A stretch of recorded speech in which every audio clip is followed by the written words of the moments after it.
بسم اللہ الرحمن الرحیم۔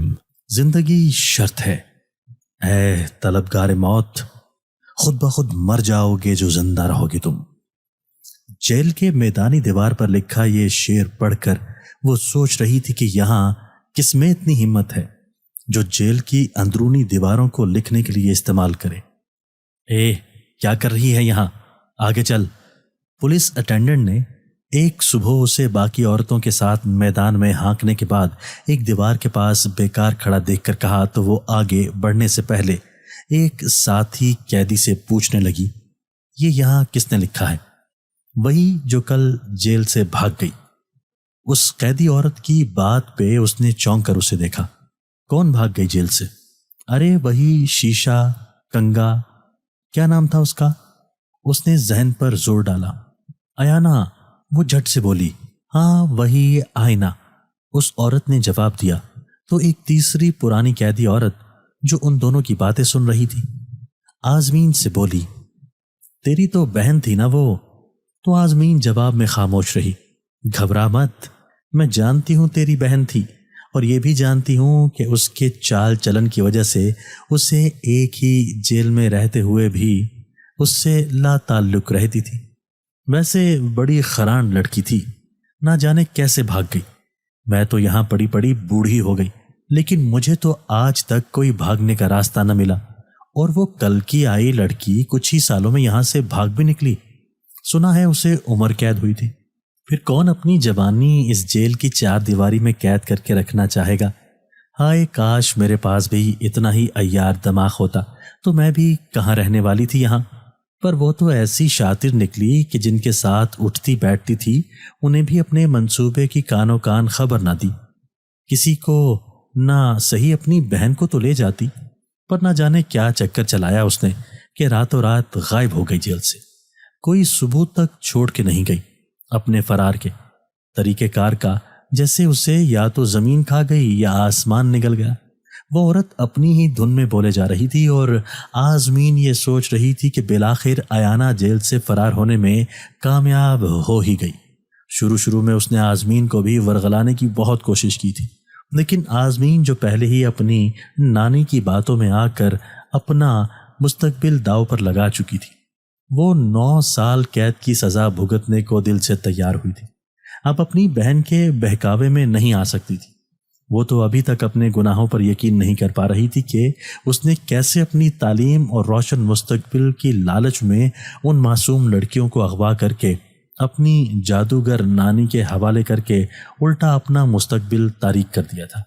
افسوس تو یہ تھا کہ اس کے ہاتھوں اغوا شدہ لڑکیوں میں سے کچھ کو تو اپنی جان سے ہاتھ دھونا پڑا تھا، اور اگر وہ بروقت خود کو پولیس کے حوالے کر کے اپنی نانی اور بہن کو گرفتار کروا کے ان باقی بچی لڑکیوں کو بازیاب نہ کرواتی تو ان سب کی موت کی ذمہ دار بھی وہی ہوتی۔ حالانکہ وہ اس بات سے قطعی انجان تھی کہ ان اغوا کی جانے والی نوجوان لڑکیوں کو اس کی نانی ایک جادوئی رسم میں مارنے والی ہے۔ لیکن جو لڑکیاں ماری جا چکی تھیں، جانے انجانے میں ان کے خون سے اس کے اپنے ہاتھ بھی رنگے گئے تھے۔ وہ نل کے نیچے اپنے ہاتھ رگڑ رگڑ کر دھوتے ہوئے سوچ رہی تھی کہ نہ جانے یہ رنگ کبھی جائے گا بھی یا نہیں۔ اس کا ضمیر اسے سوچتے جاگتے آئینہ دکھاتا تھا۔ آئینہ یعنی اس کی بہن ایانا سے جیل میں کسی بھی قسم کا رابطہ نہ رکھنے کا اس کا فیصلہ درست تھا۔ وہ اس کی جڑواں بہن ضرور تھی، لیکن اس کی طرح نہیں سوچتی تھی۔ اسے نہ تو پڑھائی میں دلچسپی تھی، نہ ہی محنت کر کے حلال رزق کمانے میں۔ وہ تو جادوگرنی نانی کی نواسی ہونے اور اپنے قدیم بنگالی کالے جادو اجداد کی نسل نکل آنے پر بے حد خوش تھی۔ شارٹ کٹ سے پیسے کمانے کا خیال ہی اس کے لیے بہت دلچسپ تھا۔ اسے حرام حلال کے فرق میں کوئی دلچسپی نہیں تھی، نہ اسے اغوا کی گئی لڑکیوں کی موت سے کوئی فرق پڑتا تھا، اور نہ ہی جیل کی سزا سے۔ وہ جیل سے بھاگ کر بنگال جانے کے منصوبے بناتی رہتی تھی۔ ایانا کی انہی سوچوں کے چلتے آزمین نے اس سے مکمل طور پر قطع تعلق کر لیا تھا۔ وہ اپنی سزا ایمانداری سے بھگتنا چاہتی تھی تاکہ باہر نکل کر وہ پھر سے ایک بہتر زندگی شروع کر سکے، اور شاید خدا بھی اسے معاف کر دے۔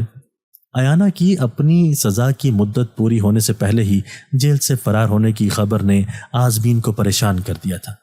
وہ اپنی بہن سے کوئی خاص جذباتی لگاؤ تو محسوس نہیں کرتی تھی، لیکن وہ اس کے غلط عزائم سے واقف ہونے کی وجہ سے اسے دنیا کے لیے خطرناک گردانتی تھی اور نہیں چاہتی تھی کہ اب اس کے یا اس کی بہن کی وجہ سے اس کے ارد گرد کے لوگوں کو کوئی نقصان پہنچے۔ اس نے انکوائری کے لیے طلب کیے جانے پر یہی سب کہا تھا۔ ایانا سے لا تعلقی ہی نہیں بلکہ آزمین باقی قید عورتوں سے بھی غیر ضروری گفتگو سے اجتناب برتتی تھی، کیونکہ جیل میں زیادہ تر ان پڑھ اور مجرم عورتیں ہی تھیں۔ وہ ان کو پڑھانے والی بہت مختصر سی ٹیم کا حصہ ہونے اور اپنے رکھ رکھاؤ کی وجہ سے جیل جیسی بدنام جگہ پر قابل احترام سمجھی جانے لگی تھی۔ اس کے اچھے برتاؤ کو دیکھتے ہوئے اس کی قید کی مدت کم کر دی گئی تھی۔ وہ جس کی سزا وعدہ معاف گواہ بننے کی وجہ سے پہلے ہی ایانا سے کم تھی، اپنے اچھے چلن کی وجہ سے عنقریب جیل سے چھوٹنے ہی والی تھی کہ عمر قید کی سزا پانے والی اس کی بہن اس سے پہلے ہی جیل سے فرار ہو چکی تھی، اور وہ اس بات سے کافی فکر مند تھی۔ کاغذات پہ دستخط کر کے اس نے سامنے بیٹھے 3 اشخاص میں سے ایک کو تھما دی اور اس شخص نے پیسوں سے بھرا بریف کیس آزمین کے حوالے کر دیا۔ گھر کے باہر کھڑی وہ اس پہ ایک آخری نظر ڈال رہی تھی جب انسپیکٹر دلاور پراپرٹی ڈیلر کو رخصت کر کے آزمین کے پاس چلایا۔ ویسے اگر تم کچھ عرصہ اور انتظار کر لیتی تو اس گھر کے اچھے دام مل جاتے، وہ بولا۔ مجھے تو خبر بھی نہیں تھی کہ یہ گھر میرے نام پر خریدا گیا تھا، نہ کہ ایانا یا نانی کے نام پہ۔ میرے لیے تو فی الحال یہ رقم بھی بہت بڑی ہے، اور یہ سب کچھ آپ ہی کی وجہ سے ممکن ہوا ہے۔ آزمین پرتشکر نظر آ رہی تھی۔ آزمین، تمہاری بہن ایانا کی طبیعت میں وہ ٹھہراؤ اور سمجھداری نہیں تھی جو تمہاری طبیعت میں تھی، اور شاید اسی بات کو دیکھتے ہوئے ہی تمہاری نانی نے یہ گھر تمہارے نام خریدا تھا، لیکن اس بات سے تم دونوں کو انجان رکھا تاکہ کوئی نیا فساد نہ پیدا ہو جائے، کیونکہ وہ اپنے نام سے تو پاکستان میں جائیداد خرید نہیں سکتی تھی کہ اس کے پاس خود کو پاکستانی شہری ثابت کرنے کی کوئی کاغذات نہیں تھے، اور نہ وہ دنیا کی نظروں میں آنا چاہتی تھی۔ ویسے بنگال جانے کی کوئی خاص وجہ؟ اس نے آزمین سے پوچھا۔ ایانا کا جیل سے فرار ہونے کا مقصد اپنے خاندانی مکروہ پیشے کو اپنانا ہے، جو کہ بدقسمتی سے میرا بھی خاندان تھا، مگر میں اس کی کسی بھی غلط روش سے اتفاق نہیں رکھتی۔ لیکن ایانا اگر کہیں مل سکتی ہے تو وہ بنگال ہے۔ میں اپنے لیے ایک بہتر اور حلال زندگی چاہتی ہوں۔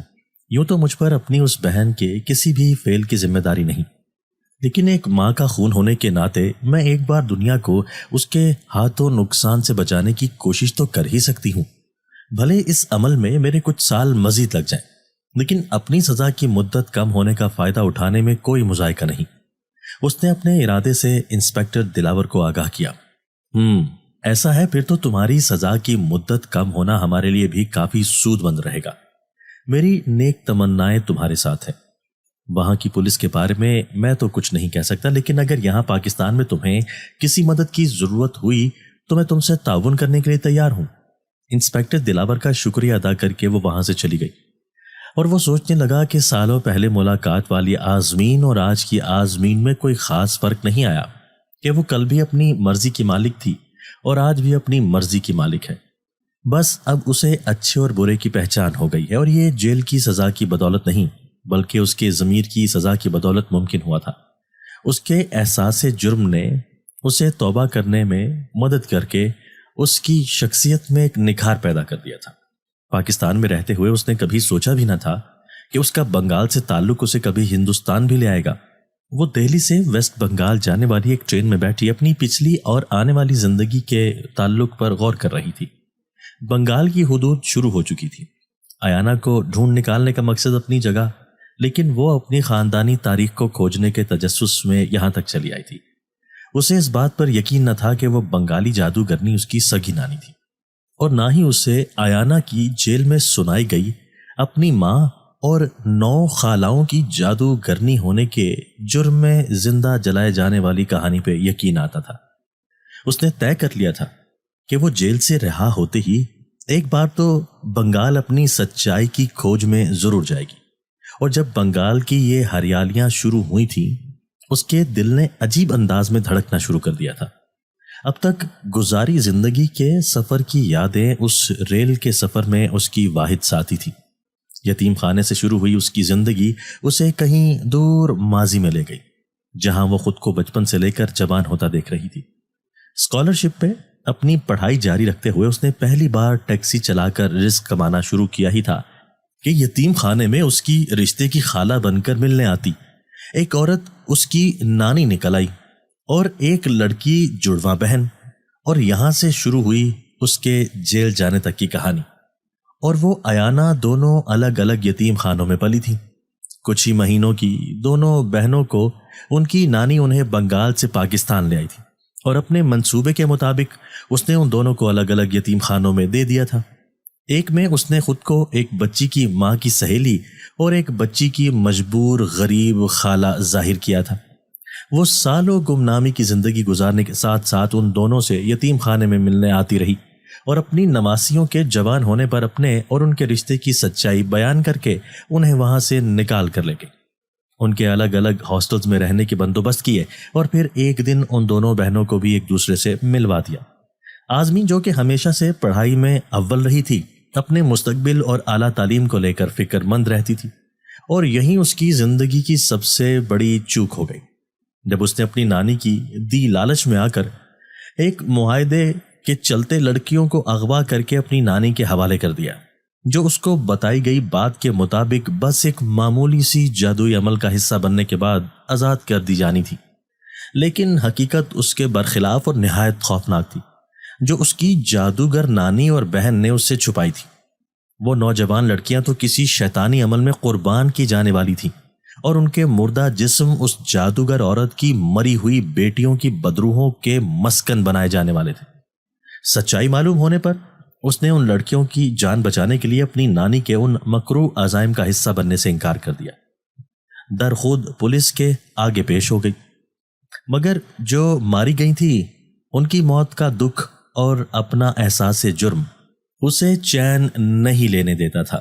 صرف یہی قرب کافی نہیں تھا کہ جیل میں اپنی بہن کی زبانی معلوم ہوئی اپنی بنگالی ماں کی مظلوم داستان نے اسے اور بھی بے چین کر دیا تھا، اور اب اس کی زندگی کا یہ تیسرا باب نہ جانے اسے کیا دکھانے والا تھا۔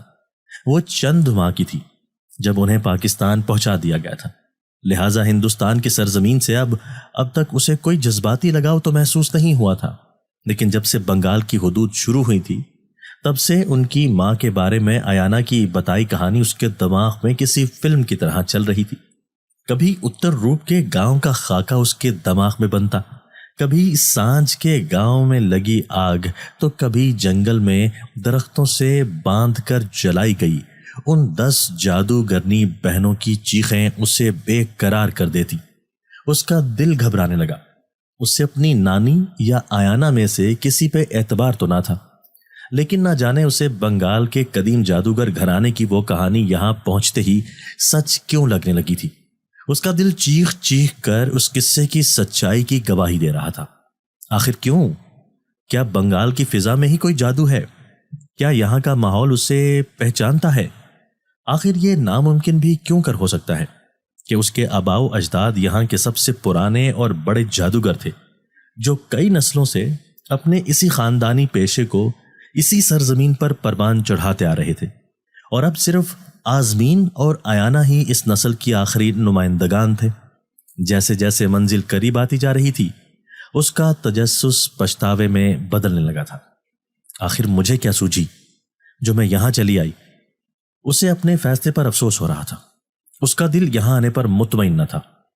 اسے لگا جیسے یہاں آنا اس کے لیے کسی نئی مصیبت کا پیش خیمہ ثابت ہونے والا ہے، لیکن اپنی ماں اور اپنے باپ کی کہانی سننے کے بعد سے وہ بنگال جا کر ایک بار ان کے گھر اور گاؤں کو دیکھنا چاہتی تھی، سو چلی آئی۔ لیکن اب اس کا دل بہت بے چین تھا۔ چلو جب یہاں تک آ ہی گئی ہوں تو اب اپنا مقصد پورا کر کے ہی جاؤں گی۔ اور اس نے ان گنت سوچوں میں گھرے اپنے دل کو یہ کہہ کر تسلی دے لی کہ بس کچھ دنوں کی بات ہے، مجھے کون سا ہمیشہ کے لیے یہاں رہنا ہے۔ سیاحت ہی صحیح۔ ٹرین کے اسٹیشن پر رکتے ہی اسے پھر سے گھبراہٹ نے آن گھیرا۔ اب بھی وقت ہے آزمین، اسی ٹرین سے واپس ہو لو۔ نہیں، اس میں اتنا ڈرنے والی کیا بات ہے؟ میں میرے ماں باپ کی سرزمین پر ہوں، اور اب تو آ گئی ہوں تو سب دیکھ کر اور سب جان کر ہی واپس جاؤں گی۔ اس نے بیک وقت اپنے دل کو تسلی دی اور یہاں ٹھہرنے کی وجہ دونوں دیتے ہوئے ٹرین سے پلیٹ فارم پر قدم اتار دیا۔ آپ کو کہاں جانا ہے؟ میں پک اپ ڈرائیور. ایک 17-18 سال کے گہرے سامنے لڑکے نے اس کا سامان پکڑتے ہوئے اس سے بنگالی میں پوچھا. اسے پوری بات تو سمجھ میں نہ آئی پر وہ اس کا مطلب سمجھ چکی تھی. او نو ڈو یو نو انگلش اور اردو؟ آئی مین ہندی. وہ بھول گئی تھی کہ یہاں اردو سے تو سب لوگ نہیں لیکن ہندی سے تو پھر بھی واقف ہوں گے کہ یہ ان کی قومی زبان ہے. یس میڈم آئی نو انگلش لٹل. ہندی بھی تھوڑا تھوڑا. وہ بنگالی لہجے میں بولا. چلو یعنی ہم ایک دوسرے کی بات سمجھ سکتے ہیں نا؟ آزمین نے یقین دہانی چاہی. Yes madam you speak English I understand. اس کے جواب پہ آزمین نے مسکراتے ہوئے اپنا بیگ اس کے حوالے کر دیا. نام کیا ہے تمہارا؟ آزمین نے اس کے ساتھ چلتے ہوئے پوچھا. عمار نام بھانو. اس نے بنگالی لہجے میں ہندی بولنے کی کوشش کی. بھانو میرا نام آزمین ہے. مجھے آج رہنے کے لیے کوئی اچھا سا گیسٹ ہاؤس یا ہوٹل کا کمرہ چاہیے. پھر کل بتاؤں گی کہ مجھے کہاں جانا ہے. تم کسی شخص کا بندوبست کر سکتے ہو جو بنگال کی سب جگہوں سے واقف ہو؟ آزمین نے پوچھا تو بھانو بولا. میڈم ہم سب بنگال جانتا. آپ کو کدھر کو بھی جانا یو ٹیل می. ہم ڈرائیور بھی گائیڈ بھی سب ہے. آپ کا ہوٹل کا بھی سب دیکھ لے گا. آپ فکر نہ کرو. او بھانو تم نے تو میری بہت مشکل آسان کر دی.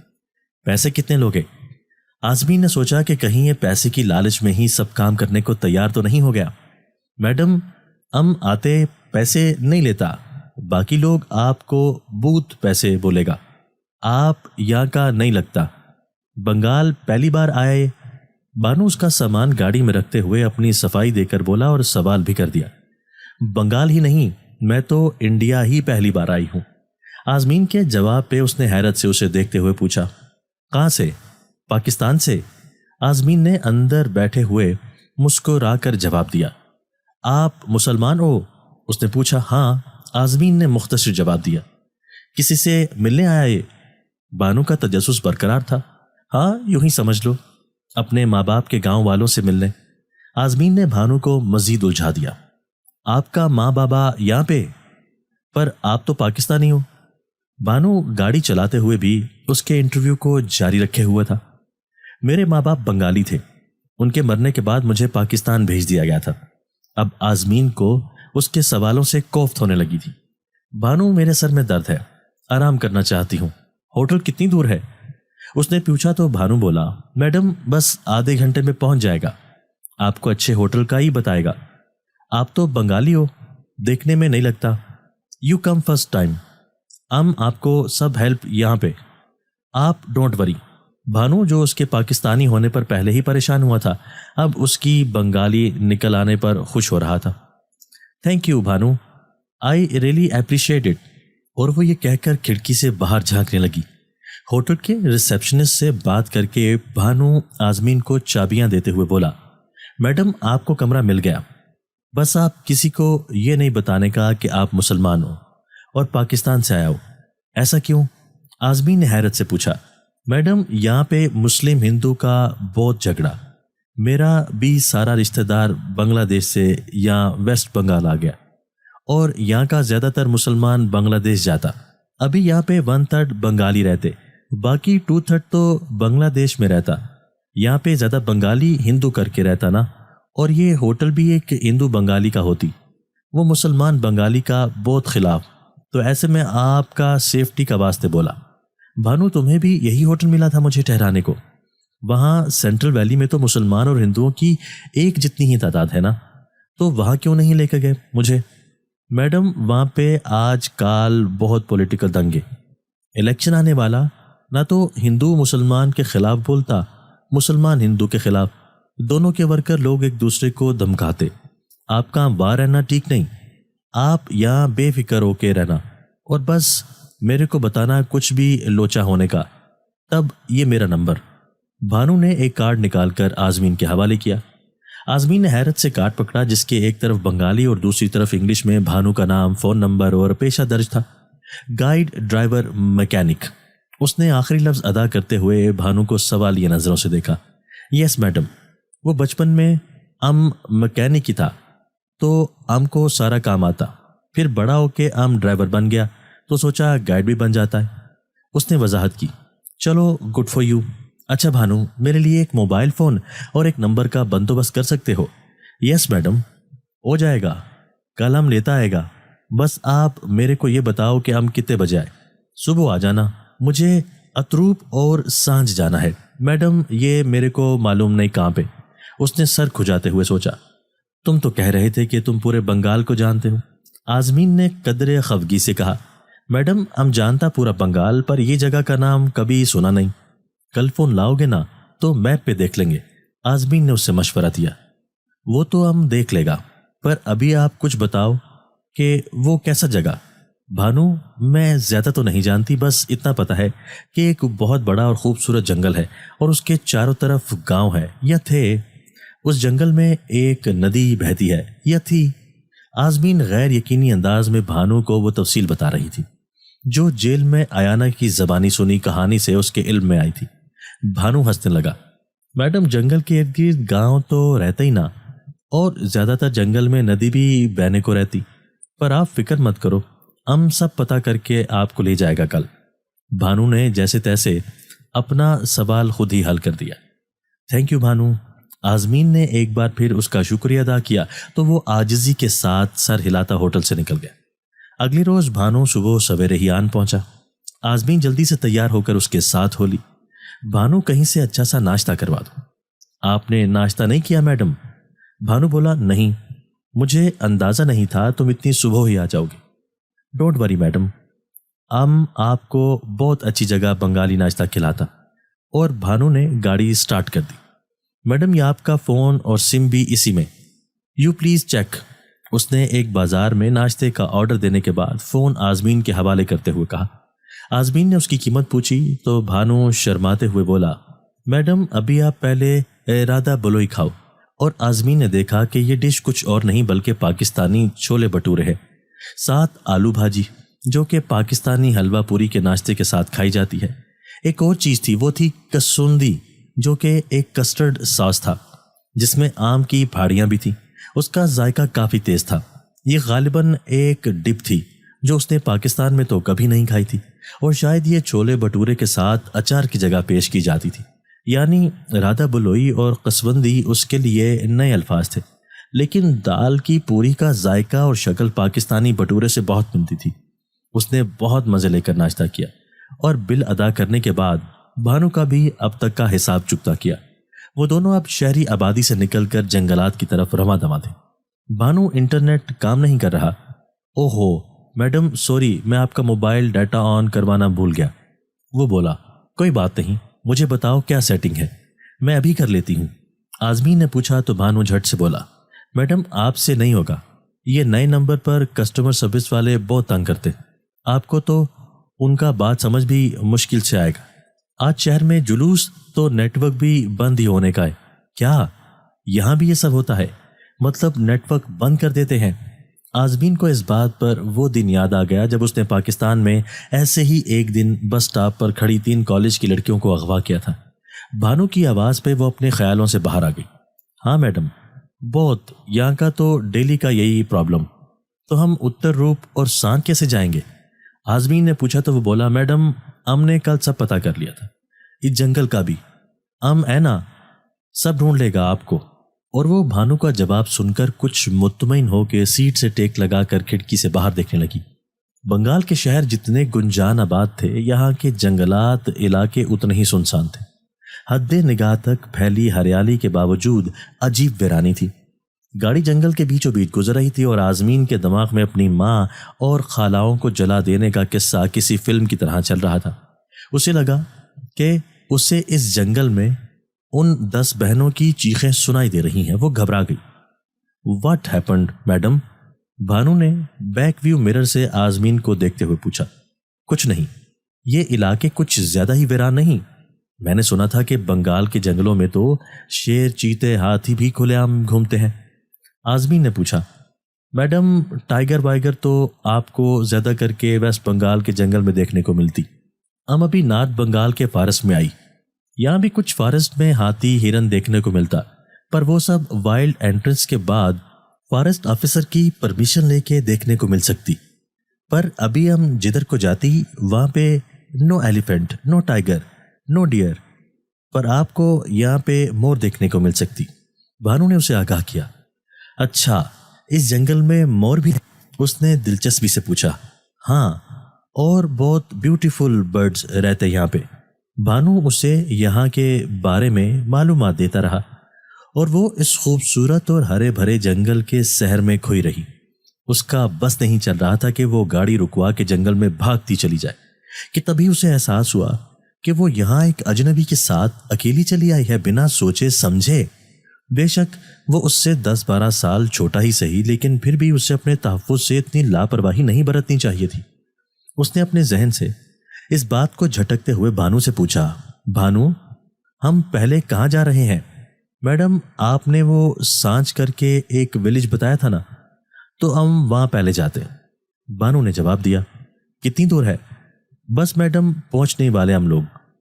کچھ ہی دیر میں گاڑی ایک نہایت ویران گاؤں میں پہنچی جہاں جا بجا اجڑے ٹوٹے پھوٹے کالے گھر تھے، جیسے ہی کوئی یہاں بڑی آفت گزری ہو۔ میڈم، ہیئر از یور سانچ۔ بھانو بولا تو وہ گاڑی سے نیچے اتر کر اس وحشت زدہ اجاڑ گاؤں کو تکنے لگی۔ یہاں کوئی رہتا نہیں کیا؟ آزمین کے سوال پہ بھانو بولا، نو میڈم، کل جب میں اس گاؤں کا پتہ لگایا تو معلوم ہونے کو آیا کہ بہت سال پہلے اس گاؤں کو آگ لگنے سے سارا گاؤں جل گیا۔ سب لوگ اسے بھوتیا گاؤں کہتی کہ اس گاؤں کے سب لوگ بھی ایک میدان میں میلہ کی جگہ پہ جل کے ختم، کچھ بھی نہیں بچا، گھر بھی اور لوگ بھی۔ میں پھر بھی آپ کو لے کر ادھر کو آئی کہ میرے کو آپ یہ نہ بولو کہ ہم تم سے جھوٹ بولتی کہ ایسا کوئی گاؤں ہے ہی نہیں۔ آپ خود اپنی آنکھوں سے دیکھ لو میڈم۔ بھانو اپنی صفائیاں دے رہا تھا اور خود کو آزمین کا بہترین گائیڈ ثابت کرنے کی غرض سے بلا چوں چراں اس اجاڑ گاؤں لے آیا تھا، لیکن آزمین ان جلے ہوئے مکانوں اور میدانوں کو دہشت زدہ سی دیکھ رہی تھی، یعنی کہ اس کے ماں باپ کے ساتھ ہونے والی رودات جھوٹی نہیں تھی۔ سانج آج سے 27 سال پہلے واقعی جل کے ختم ہو چکا تھا۔ دن کا وقت تھا، لیکن مونسون کے موسم نے آسمان کالے گھٹاؤں سے ڈھک رکھا تھا کہ تبھی بادل گرجنے لگے اور زوردار آواز سے آزمین پہ ایک انجانا سا خوف طاری ہونے لگا۔ چلو بھانو، اس نے پک اپ کی طرف بڑھتے ہوئے کہا، تو بھانو بھی فرما برداری سے اس کی بات مانتے ہوئے ڈرائیونگ سیٹ پر آن بیٹھا۔ آزمین کھڑکی سے اس جلے ہوئے گاؤں کو جو واقعی آسیب زدہ نظر آتا تھا تب تک دیکھتی رہی جب تک گاؤں کی حدود ختم نہیں ہو گئی۔ گاؤں کے کنارے اس کی نظر ایک چھوٹی سی لال مسجد پر پڑی جو بالکل صحیح سلامت تھی، تو گویا یہی وہ مسجد تھی جس میں اس کے بابا نے اس کی ماں کو مسلمان کرنے کے بعد نکاح کیا تھا۔ خدا کی شان، پورا گاؤں مکانوں اور کھیتوں سمیت جل چکا تھا، ماں سوائے اس ایک مسجد کے۔ وہ سوچ رہی تھی کہ تبھی اسے لگا کہ مسجد کے دروازے میں کوئی کھڑا ہے۔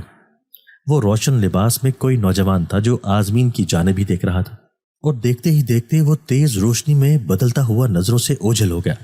آزمین اپنی آنکھیں بھیجتے کھولتے اس غیر معمولی منظر کو دیکھ رہی تھی، لیکن اب وہاں کچھ نہیں تھا۔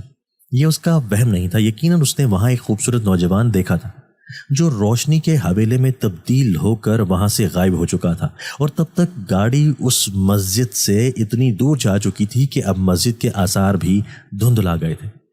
گاڑی اس خوبصورت جنگل کے بیچ سے گزرتی ہوئی اتر روپ کی طرف رواں دواں تھی کہ بارش برسنے لگی۔ جنگل کا کچا راستہ اور کالی گھٹاؤں سے چھایا اندھیرا جنگل کے گھنے درختوں کے ساتھ مل کر رات کا سا سما پیش کرنے لگا تھا۔ بھانو سمجھ ہی نہیں پا رہا تھا کہ راستہ کس طرف کو مڑ رہا ہے۔ گاڑی کی ہیڈ لائٹس میں وہ احتیاط سے آگے بڑھ رہا تھا۔ راستہ کافی خراب تھا اور پھر گاڑی چلتے چلتے اچانک بند ہو گئی۔ بھانو نے لاکھ کوشش کی لیکن گاڑی سٹارٹ ہونے کو نہیں دے رہی تھی۔ وہ گاڑی سے اتر کر وجہ دریافت کرنے لگا۔ آزمین اس خوبصورت جنگل اور جنگل کی بارش سے نکھرتی اس جنگل کی ہریالی میں سحر زدہ سی بیٹھی تھی۔ یہ جگہ اس کی سوچ سے بھی زیادہ خوبصورت تھی۔ وہ جنگل کے مونسون سے لطف اندوز ہو رہی تھی کہ بارش اچانک ہی رک گئی، لیکن دور کہیں اب بھی بادل گرج رہے تھے۔ وہ بھی گاؤں سے نیچے اتر آئی اور بھانو سے پوچھا، کیا ہوا؟ کوئی سیریس ایشو ہے؟ نو میڈم، نو سیریس ایشو۔ میرے کو تو ایشو ہی نہیں لگ رہی، لیکن گاڑی آگے جانے کو نہیں دے رہا۔ اتر روپ یہاں سے پیدل کتنی دور ہے؟ آزمین نے پوچھا۔ میڈم، زیادہ نہیں، بس تھوڑا آگے ہی ہوئے گا۔ ہم پیدل جا سکتی ہے تو چلو پھر چلتے ہیں، شاید وہاں سے کوئی مدد ہی مل جائے۔ ابھی آزمین یہ کہہ کر آگے بڑھی ہی تھی کہ اس سے اپنے پیچھے سے ایک مانوس نسوانی آواز سنائی دی، مدد خود حاضر ہے میری جان۔ وہ پلٹی تو سامنے ایانا باہیں کھولے کھڑی مسکرا رہی تھی۔ آزمین نے سوچا کہ یہ کہیں اس کا وہم تو نہیں، میرے ہوتے ہوئے تمہیں کسی اور کی مدد کی کیا ضرورت؟ اس نے آگے بڑھ کر آزمین کو گلے سے لگا لیا، لیکن آزمین اب بھی ایانا کے یوں اچانک سامنے آنے پر حیران و پریشان کھڑی تھی۔ میڈم آپ ان کو جانتا ہے؟ بھانو نے پوچھا۔ ہاں، یہ میری دوست ہے۔ آزمین نے جان بوجھ کر اسے بہن کہنے سے اجتناب برتا۔ لیکن یہ میری بہن ہے، ایانا نے بھانو کو ہنستے ہوئے جواب دیا۔ مطلب بہن جیسی دوست؟ آزمین نے ایانا کو گھورتے ہوئے اصلاح کی۔ ایانا اس کی گھبراہٹ سے محظوظ ہوتے ہوئے بولی، ہاں میری جان، تم مجھے بہن نہ صحیح دوست ہی مان لو۔ میڈم پر آپ تو بنگال پہلی بار آیا ہے، اور یہ میڈم تو بنگالی کی معلوم پڑتی ہے، تو آپ لوگوں کی دوستی کیسے ہوئی؟ بھانو ایانا کی ہلکی سانولی رنگت اور بڑی بڑی آنکھیں دیکھ کر اس کے بنگالی ہونے پر یقین کرتے ہوئے بولا، ہم ایک ساتھ پڑھتے تھے۔ آزمین کی جگہ ایانا نے جواب دیا تو وہ حیرت سے بولا، کہاں پہ؟ تم پاکستان گیا تھا؟ کیونکہ آزمین میڈم تو کبھی بنگال نہیں آیا، ہم امریکہ میں ساتھ پڑھتے تھے۔ ایانا نے صاف جھوٹ بولا تو بھانو متاثر ہو کر آزمین سے بولا، میڈم آپ نے بتایا نہیں کہ آپ امریکہ بھی گیا تھا۔ آزمین اس بھانو کی اس درجہ فرینکنس پہ اس کو گھور کے رہ گئی، جبکہ ایانا نے ہنستے ہوئے بولی، ارے آزمین، تم نے اپنے ڈرائیور کو اپنے بارے میں پوری تفصیل کیوں نہیں بتائی کہ تم کہاں رہتی تھی، کیا کرتی تھی، کہاں پڑھتی، کہاں پیدا ہوئی اور کہاں مرنے کا ارادہ ہے؟ اس سے بتانا تو سب سے زیادہ ضروری تھا نا۔ وہ مذاق اڑاتے ہوئے طنزیہ ہنس رہی تھی، جبکہ آزمین کے ساتھ ساتھ اب بھانو بھی اس کی طرف سنجیدگی سے دیکھ رہا تھا۔ ایانا نے دونوں کو اسے گھورتے ہوئے پایا تو ہنسی روکتے ہوئے بولی، اچھا چلو، اب ہم یوں اچانک اتفاق سے مل ہی گئے ہیں تو آؤ نا میرے ساتھ، میں یہاں پاس ہی ایک گاؤں جل ماجھی میں رہتی ہوں۔ آزمین جانتی تھی کہ ایانا کا یوں جنگل کے بیچوں بیچ اس سے ٹکرا جانا کوئی اتفاق نہیں، پہلے سے ترتیب دیا گیا کوئی منصوبہ ہے، لیکن اس سے حیرت اس بات پر تھی کہ اسے اس کی آمد کا پتہ کیسے چلا۔ تو مجھے اپنا پتہ دے دو، ابھی میں اتر روپ جا رہی ہوں، وہاں سے لوٹ کر تم سے ملنے آؤں گی۔ آزمین جس کا یہاں آنے کا اصل مقصد تو ایانا کو ڈھونڈنا اور اس سے بات کرنا تھا، جبکہ سانج اور اتر پردیش کو دیکھنا تو بس اس کی ایک خواہش تھی، لیکن اب ایانا کا یوں خود اس کے سامنے اس طرح سے چلے آنا اسے کسی خطرے کا اشارہ دے رہا تھا۔ آزمین دل ہی دل میں گھبرا گئی تھی، اسے ایانا پر قطعی بھروسہ نہیں تھا۔ ارے اب میں مل گئی ہوں نا، تو اتر روپ کیا تمہیں پورا نارتھ ایسٹ بنگال دکھا ڈالوں گی؟ فی الحال تو میرے ساتھ چلو، یہاں کی بارش کا کوئی بھروسہ نہیں، بالکل میری طرح، اس نے زومانی انداز سے کہا، اور ایانا نے قدم بڑھا دیا۔ تم نہیں آؤ گے میرے ساتھ؟ ایانا نے پلٹ کر بھانو کی آنکھوں میں جھانکتے ہوئے ایک ادا سے پوچھا تو وہ جھٹ سے بولا، کیوں نہیں، ہم بالکل آئے گی۔ اور وہ گاڑی سے آزمین کا سامان اتار کے ایانا اور آزمین کے پیچھے پیچھے چل پڑا۔ وہ ایک بہت خوبصورت ریزورٹ تھا جہاں بانسوں اور لکڑی کی چھوٹی چھوٹی پرائیویٹ ہٹس بنی ہوئی تھی۔ یہ گھنے جنگل میں گھری ایک خوبصورت اور آرام دہ جگہ تھی۔ تم یہاں کام کرتی ہو؟ آزمین نے پوچھا۔ کام؟ ڈارلنگ، میں اور کام؟ تم جانتی نہیں مجھے کام سے کتنی نفرت ہے، یہ میرا خود کا پرائیویٹ ریزورٹ ہے۔ آزمین حیران تو ہوئی، پر وہ جانتی تھی کہ ایانا سے کوئی بعید نہیں، یہ کچھ بھی کر سکتی ہے۔ تمہارا نام کیا ہے؟ ایانا نے بھانو کو ایک ادا سے دیکھتے ہوئے پوچھا۔ بھانو اس نے مسکراتے ہوئے جواب دیا تو ایانا نے اس کے قریب آتے ہوئے بولا کہ بھانو، وہ سامنے والے کاٹیج میں میڈم کا سامان رکھا، اور وہ اس کا حکم ملتے ہی چلا گیا۔ ایانا کی اس حرکت پر آزمین نے اسے گھورا۔ ایانا، سیریسلی، یہاں تو یہ سب چھوڑ دو، اپنی عزت کا تو تمہیں کوئی خیال ہے ہی نہیں، کم سے کم میری عزت کا ہی کر لو۔ آزمین کی بات پر ایانا نے طنزیہ ہنسی۔ عزت تمہاری؟ مائی ڈیئرسٹ، جیل جانے والوں کی کوئی عزت نہیں ہوتی، تو یہ عزت وزت کے ڈھکوسلے اب چھوڑ دو اور اسے یہاں سے چلتا کرو۔ بھانو کو اپنی طرف آتا دیکھ کر ایانا بولی، اس کی گاڑی خراب ہے۔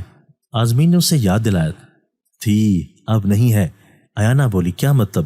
آزمین نے نہ سمجھ آنے والے انداز میں پوچھا۔ تب تک بھانو ان کے قریب پہنچ چکا تھا۔ بھانو، تمہاری گاڑی ٹھیک ہو گئی ہے، ایانا نے اس کے آتے ہی اسے بتا دیا تو بھانو حیرت سے اچھل پڑا. وہ کیسے ٹھیک ہو گیا میڈم؟ وہ بھی اتنی جلدی سے؟ وہ چابی تو ہمارے پاس ہی تھا. تم نے نوٹ نہیں کیا شاید؟ وہاں کچھ دور میرے ساتھ میرا ملازم بھی تھا. وہاں سے آتے ہوئے میں نے اسے اشارہ کر دیا تھا کہ گاڑی کو چیک کرنے کا، اور چابی تم وہیں بھول آئے تھے. ایانا نے اسے سمجھایا تو بھانو پریشانی سے اپنی ساری جیبیں ٹٹولنے لگا اور چابی نہ پا کر حیران رہ گیا. یہ کیسے ہوا؟ ہم تو چابی نکال آیا تھا اپنے ساتھ. پتہ نہیں، چلو ٹھیک ہے. اچھا میڈم، اب میں چلتا ہے. آپ بولو آپ کو یہاں سے کب لینے کا آنے کا؟ بھانو نے آزمین سے جانے کی اجازت طلب کی. ہم تمہیں فون کر کے بتا دیں گے. آزمین سے پہلے ایانا بول پڑی تو وہ سر ہلاتا پلٹ گیا. ٹھہرو بانو، یہ لو. آزمین نے فرما برداری سے سر ہلا کے جاتے ہوئے بھانو کو روکا اور اس کی بقایا رقم اسے تھمائی تو بھانو بولا، میڈم آپ نے صبح دیا تھا نا، باقی اس کے بعد سے آپ تک کا ہم اگلی بار لے لے گا جب آپ کو یہاں سے لینے آئے گا. رکھ لو بھانو، پتہ نہیں تمہاری میڈم کو یہاں کتنے دن رہنا پڑے. ایانا اس بات پر آزمین کے جواب سے پہلے ہی بھانو کے انتہائی قریب ہو کر مسکراتے ہوئے بولی. آزمین نے اس کے اندر انداز گفتگو سے اسے گھورا اور بھانو کو کہا، بھانو میں تمہیں جلدی فون کر کے بتاؤں گی. Thank you madam. بھانو کے جاتے ہی آزمین ایانا کو گھورتے ہوئے سر ہلانے لگی. واٹ؟ ایانا نے لاپرواہ انداز میں پوچھا، لیکن آزمین اس سے بحث کے موڈ میں نہیں تھی. وہ باہر آ گئی جہاں بارش سے مزید نکھر چکا سبزہ آنکھوں کو خیراں کر رہا تھا. آزمین نہا کر اپنے چھوٹے سے کاٹیج کے خوبصورت سے ٹیرس میں آئی ہی تھی کہ اسے کسی پرندے کی نہایت سریلی آواز سنائی دی. کوئل. وہ یہ آواز پہچانتی تھی. پاکستان کے ہاسٹل میں رہتے ہوئے قریبی پارک میں موجود درختوں سے اکثر کوئل کی آواز اسے سنائی دیتی تھی، لیکن اس وقت کی مصروف اور تیز رفتار زندگی میں اس نے کبھی اس خوبصورت آواز کے سریلے پن پر غور ہی نہیں کیا تھا. لیکن یہاں شہری آبادی سے دور اور قدرت سے اس قدر قریب ہونے پر اسے اس کوئل کی آواز آج کچھ زیادہ ہی خوبصورت لگ رہی تھی. اس نے آواز کے تعاقب میں ارد گرد پھیلے سرسبز جنگل کے درختوں پہ غور کرنا شروع کیا، لیکن کوئل اسے نظر نہ آئی. وہ شاید درختوں کے پتوں میں چھپ کر کہیں بیٹھی ہوگی یا اپنے گھونسلے میں. وہ یہ سوچ ہی رہی تھی کہ سامنے مین ریسٹورنٹ کی درمیانی عمارت سے اس نے ایانا کو ہاتھ ہلاتے دیکھا. وہ اسے وہاں بلا رہی تھی. آزمین اپنی لکڑی کے خوبصورت سے کاٹیج سے لکڑی کی بنی سیڑھیاں اتر کر ایانا کے پاس چلی آئی. ریزورٹ کی یہ درمیانی عمارت باقی منسلک کاٹیجز کی نسبت کافی بڑی تھی. اس کے ڈائننگ ہال میں بھی صرف اور صرف لکڑی اور بانسوں کا کام ہوا رکھا تھا. وہ ڈائننگ ٹیبل پہ بیٹھی اس جگہ اور اس عمارت کی خوبصورتی پر غور ہی کر رہی تھی کہ ایک بنگالی لڑکی جس کے سامنے چہرے میں بے پناہ کشش تھی، کھانے کی ٹرے پکڑے اندر داخل ہوئی. اس نے کھانا لگانے کے بعد جانے سے پہلے گہری نظر بھر کر آزمین کی طرف دیکھا اور بنگالی میں اسے کچھ کہہ کر باہر نکل گئی. آزمین نے ایانا کی طرف سوالیہ نظروں سے دیکھا. ویلکم کہہ رہی تھی. ایانا نے جواب دیا اور پھر کچھ ہی دیر میں آزمین نے کئی نوجوان بنگالی لڑکیوں کو کھانا رکھتے لاتے لے جاتے دیکھا. یہ سب کون ہیں؟ آزمین نے پوچھا. ملاز مائیں ہیں. ایانا نے دانستہ غیر دانستہ طور پر ملاز اور مائیں کے درمیان وقفہ دے کر یہ لفظ ادا کرتے ہوئے آزمین کی آنکھوں میں بغور دیکھا اور پھر اپنی بات مکمل کرنے لگی. اب اتنے بڑے ریسٹورنٹ کی دیکھ بھال میں اکیلے تو نہیں کر سکتی نا، تو یہ سبھی دیکھ ریکھ کرتی ہیں. ایانا نے جواب دیا. لیکن اتنی زیادہ لڑکیاں، کیا یہاں تمہارے علاوہ اور بھی لوگ رہتے ہیں؟ آزمین نے پوچھا. نہیں، مجھے اپنی پرائیویسی میں مداخلت بالکل پسند نہیں. ہاں تمہاری بات اور ہے، تم تو بہن ہو نا میری، ایانا نے جواب دیا. آخر آج ایانا اس پہ اتنی مہربان کیوں ہو رہی تھی؟ آزمین تو اسے کبھی ایک آنکھ نہیں بھاتی تھی. وہ سوچنے لگی، لیکن اتنی ساری ملازماؤں کی ضرورت تو پھر بھی نہیں ہے یہاں، اور یہ سب اتنی جلدی کیسے بنایا تم نے؟ آزمین نے سوال کیا. تم نہیں سمجھو گی، ابھی کچھ دن یہاں رہو پھر آرام سے بات کریں گے. ایانا نے بات ٹال دی. میں یہاں اتنے دن رہنے نہیں آئی، بس کل اتر روپ دیکھ کر واپس چلی جاؤں گی. آزمین نے دو ٹوک بات کی. اور تم سے بھی ملنا تھا مجھے، لیکن تھینک ٹو یو کہ مجھے تمہیں ڈھونڈنے کے لیے محنت نہیں کرنی پڑی اور تم خود ہی میرے سامنے آ گئی. آزمین نے مزید کہا تو ایانا بولی. مجھے یقین تھا کہ تم مجھ سے ملنے یہاں ضرور آؤ گی. میں صرف تمہیں سمجھانے اور تمہیں تمہارے ارادوں سے باز رکھنے یہاں آئی ہوں. آزمین نے کہا، اور میں تمہیں یہیں آ کر میرے ساتھ بسنے کے بارے میں تم سے بات کرنے کے انتظار میں تھی۔ ایانا نے بھی اپنی بات رکھی۔ یہ ناممکن ہے، آزمین نے کہا، بالکل ویسے ہی جیسا میرا اپنی اصلیت سے الگ ہو جانا ناممکن ہے۔ ایانا نے جواب دیا، آخر اتنے سالوں سے بھی تو تم اس سب سے دور ہی تھی نا، تو کیوں دھسنا چاہتی ہو اس دلدل میں؟ آزمین نے پوچھا۔ دلدل؟ وہ غریبی، یتیمی، مفلسی دلدل نہیں تھے کیا؟ دیکھو یہ سب، جب سے میں اپنے اصل کی طرف لوٹی ہوں کتنی کامیاب ہوں۔ 2 سال، صرف 2 سال میں یہ سب کچھ حاصل کیا ہے میں نے، جس کے لیے تم شاید ساری زندگی بھی محنت کرتی رہو تب بھی کامیاب نہ ہو سکو گی۔ ایانا نے کہا، یہ کامیابی نہیں، وقتی فریب ہے ایانا، چھوڑ دو یہ سب۔ تم ہماری پچھلی نسلوں کا انجام بھول گئی ہو کیا؟ کتنی اذیت ناک موت ملی تھی انہیں۔ آزمین کا جملہ ابھی پورا ہونے ہی نہ پایا تھا کہ چھناکے کی زوردار آواز نے ان دونوں کی توجہ بٹا دی۔ ایک ملازم لڑکی آزمین کو دیکھتے ہوئے زمین پہ گرے شیشے کے چور ہو چکے گلاسوں کے ٹکڑے زمین سے اٹھا رہی تھی۔ آزمین نے زمین سے شیشے کی کرچیاں اٹھاتی اس لڑکی کی ہڑبڑاہٹ کا جائزہ لیا۔ مہمان کے سامنے اپنے پھوہڑ پنے کے مظاہرے پر گھبرا گئی ہے بیچاری۔ ایانا نے اس بنگالی لڑکی کے چہرے پر تفکر دیکھ کر آزمین کو کہا، اور پھر بنگالی میں اس لڑکی سے نہ جانے کیا کہا کہ وہ جلدی سے سب سمیٹ کر آزمین کو دیکھتے ہوئے ہال سے باہر نکل گئی۔ رات ہوتے ہی آزمین اپنے کاٹیج میں موجود بیڈ پر آ لیٹی تھی کہ بجلی چلی گئی۔ گرمی کے موسم میں بنا اے سی کے اس بند کمرے میں سونا آسان نہ تھا، اور کھڑکی کھلنے کا نام نہیں لے رہی تھی۔ وہ تنگ آ کر باہر آئی تو اس کے سامنے ایانا کھڑی نظر آئی۔ یہاں بجلی بہت کم جاتی ہے، لیکن جب جاتی ہے تو کئی گھنٹے نہیں آتی۔ آج بھی صبح سے پہلے نہیں آئے گی، ایانا نے بتایا۔ اور تم نے کوئی بیک اپ نہیں رکھا؟ یہ کیسے ممکن ہے؟ آزمین نے مشکوک لہجے میں پوچھا۔ جنریٹر، یو پی ایس، سب کچھ ہے، بس کچھ مسئلہ ہوا ہے اس میں، کل تک ٹھیک ہو جائے گا۔ بنا بجلی ان کمروں میں رہنا ممکن نہیں، تو چلو آج کھلی فضا میں سوتے ہیں۔ ایانا کی بات پر آزمین اس کے پیچھے چل دی۔ یہ ریزورٹ کا پچھلا حصہ تھا جہاں خوبصورت لان کو درختوں نے گھیر رکھا تھا اور تینوں طرف جنگل تھا۔ وہاں لکڑی کے 2 کھاٹ پر پہلے سے ہی بستر بچھا دیے گئے تھے۔ آزمین نے یہاں قدم رکھتے ہی نوٹ کر لیا تھا کہ باقی ریسٹورنٹ کے مقابلے میں یہاں کی فضا نہایت خوشگوار ہے۔ بستر پر لیٹتے ہی ہوا کے جھونکوں میں مزید اضافہ ہو گیا، اور اسے خبر بھی نہ ہوئی کہ کب سامنے نظر آتے درختوں کے کالے ساؤں کو دیکھتے تو کبھی آسمان پر چھائی گھٹاؤں کو دیکھتے اسے نیند نے آ لیا تھا۔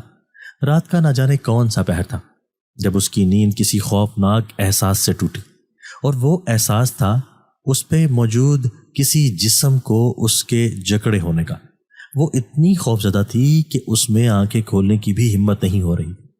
بند آنکھوں سے وہ اس مردانہ وجود کی موجودگی کی ہر ممکن دلیل پر سوچ رہی تھی۔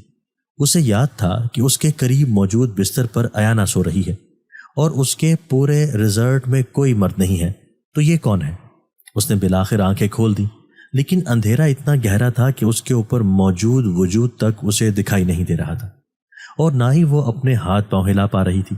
اس کا سارا جسم مفلوج تھا، وہ بمشکل سانس لے پا رہی تھی۔ اس نے اپنی آنکھیں اس طرح کھولے رکھنے کا فیصلہ کیا، اور تب تک اندھیروں میں گھورتی رہی جب تک صبح کے ہلکے سے اجالے نے کسی حد تک آنکھوں کو کچھ دکھائی دینے میں مدد کی، اور تب یہ جان کر اس کی حیرت کی انتہا نہ رہی کہ وہاں کوئی نہیں تھا، لیکن وہ وجود اب بھی اسے جکڑے ہوئے تھا، اور وہ اب بھی بے بس اور مفلوج تھی۔ وہ مزید خوفزدہ ہو گئی۔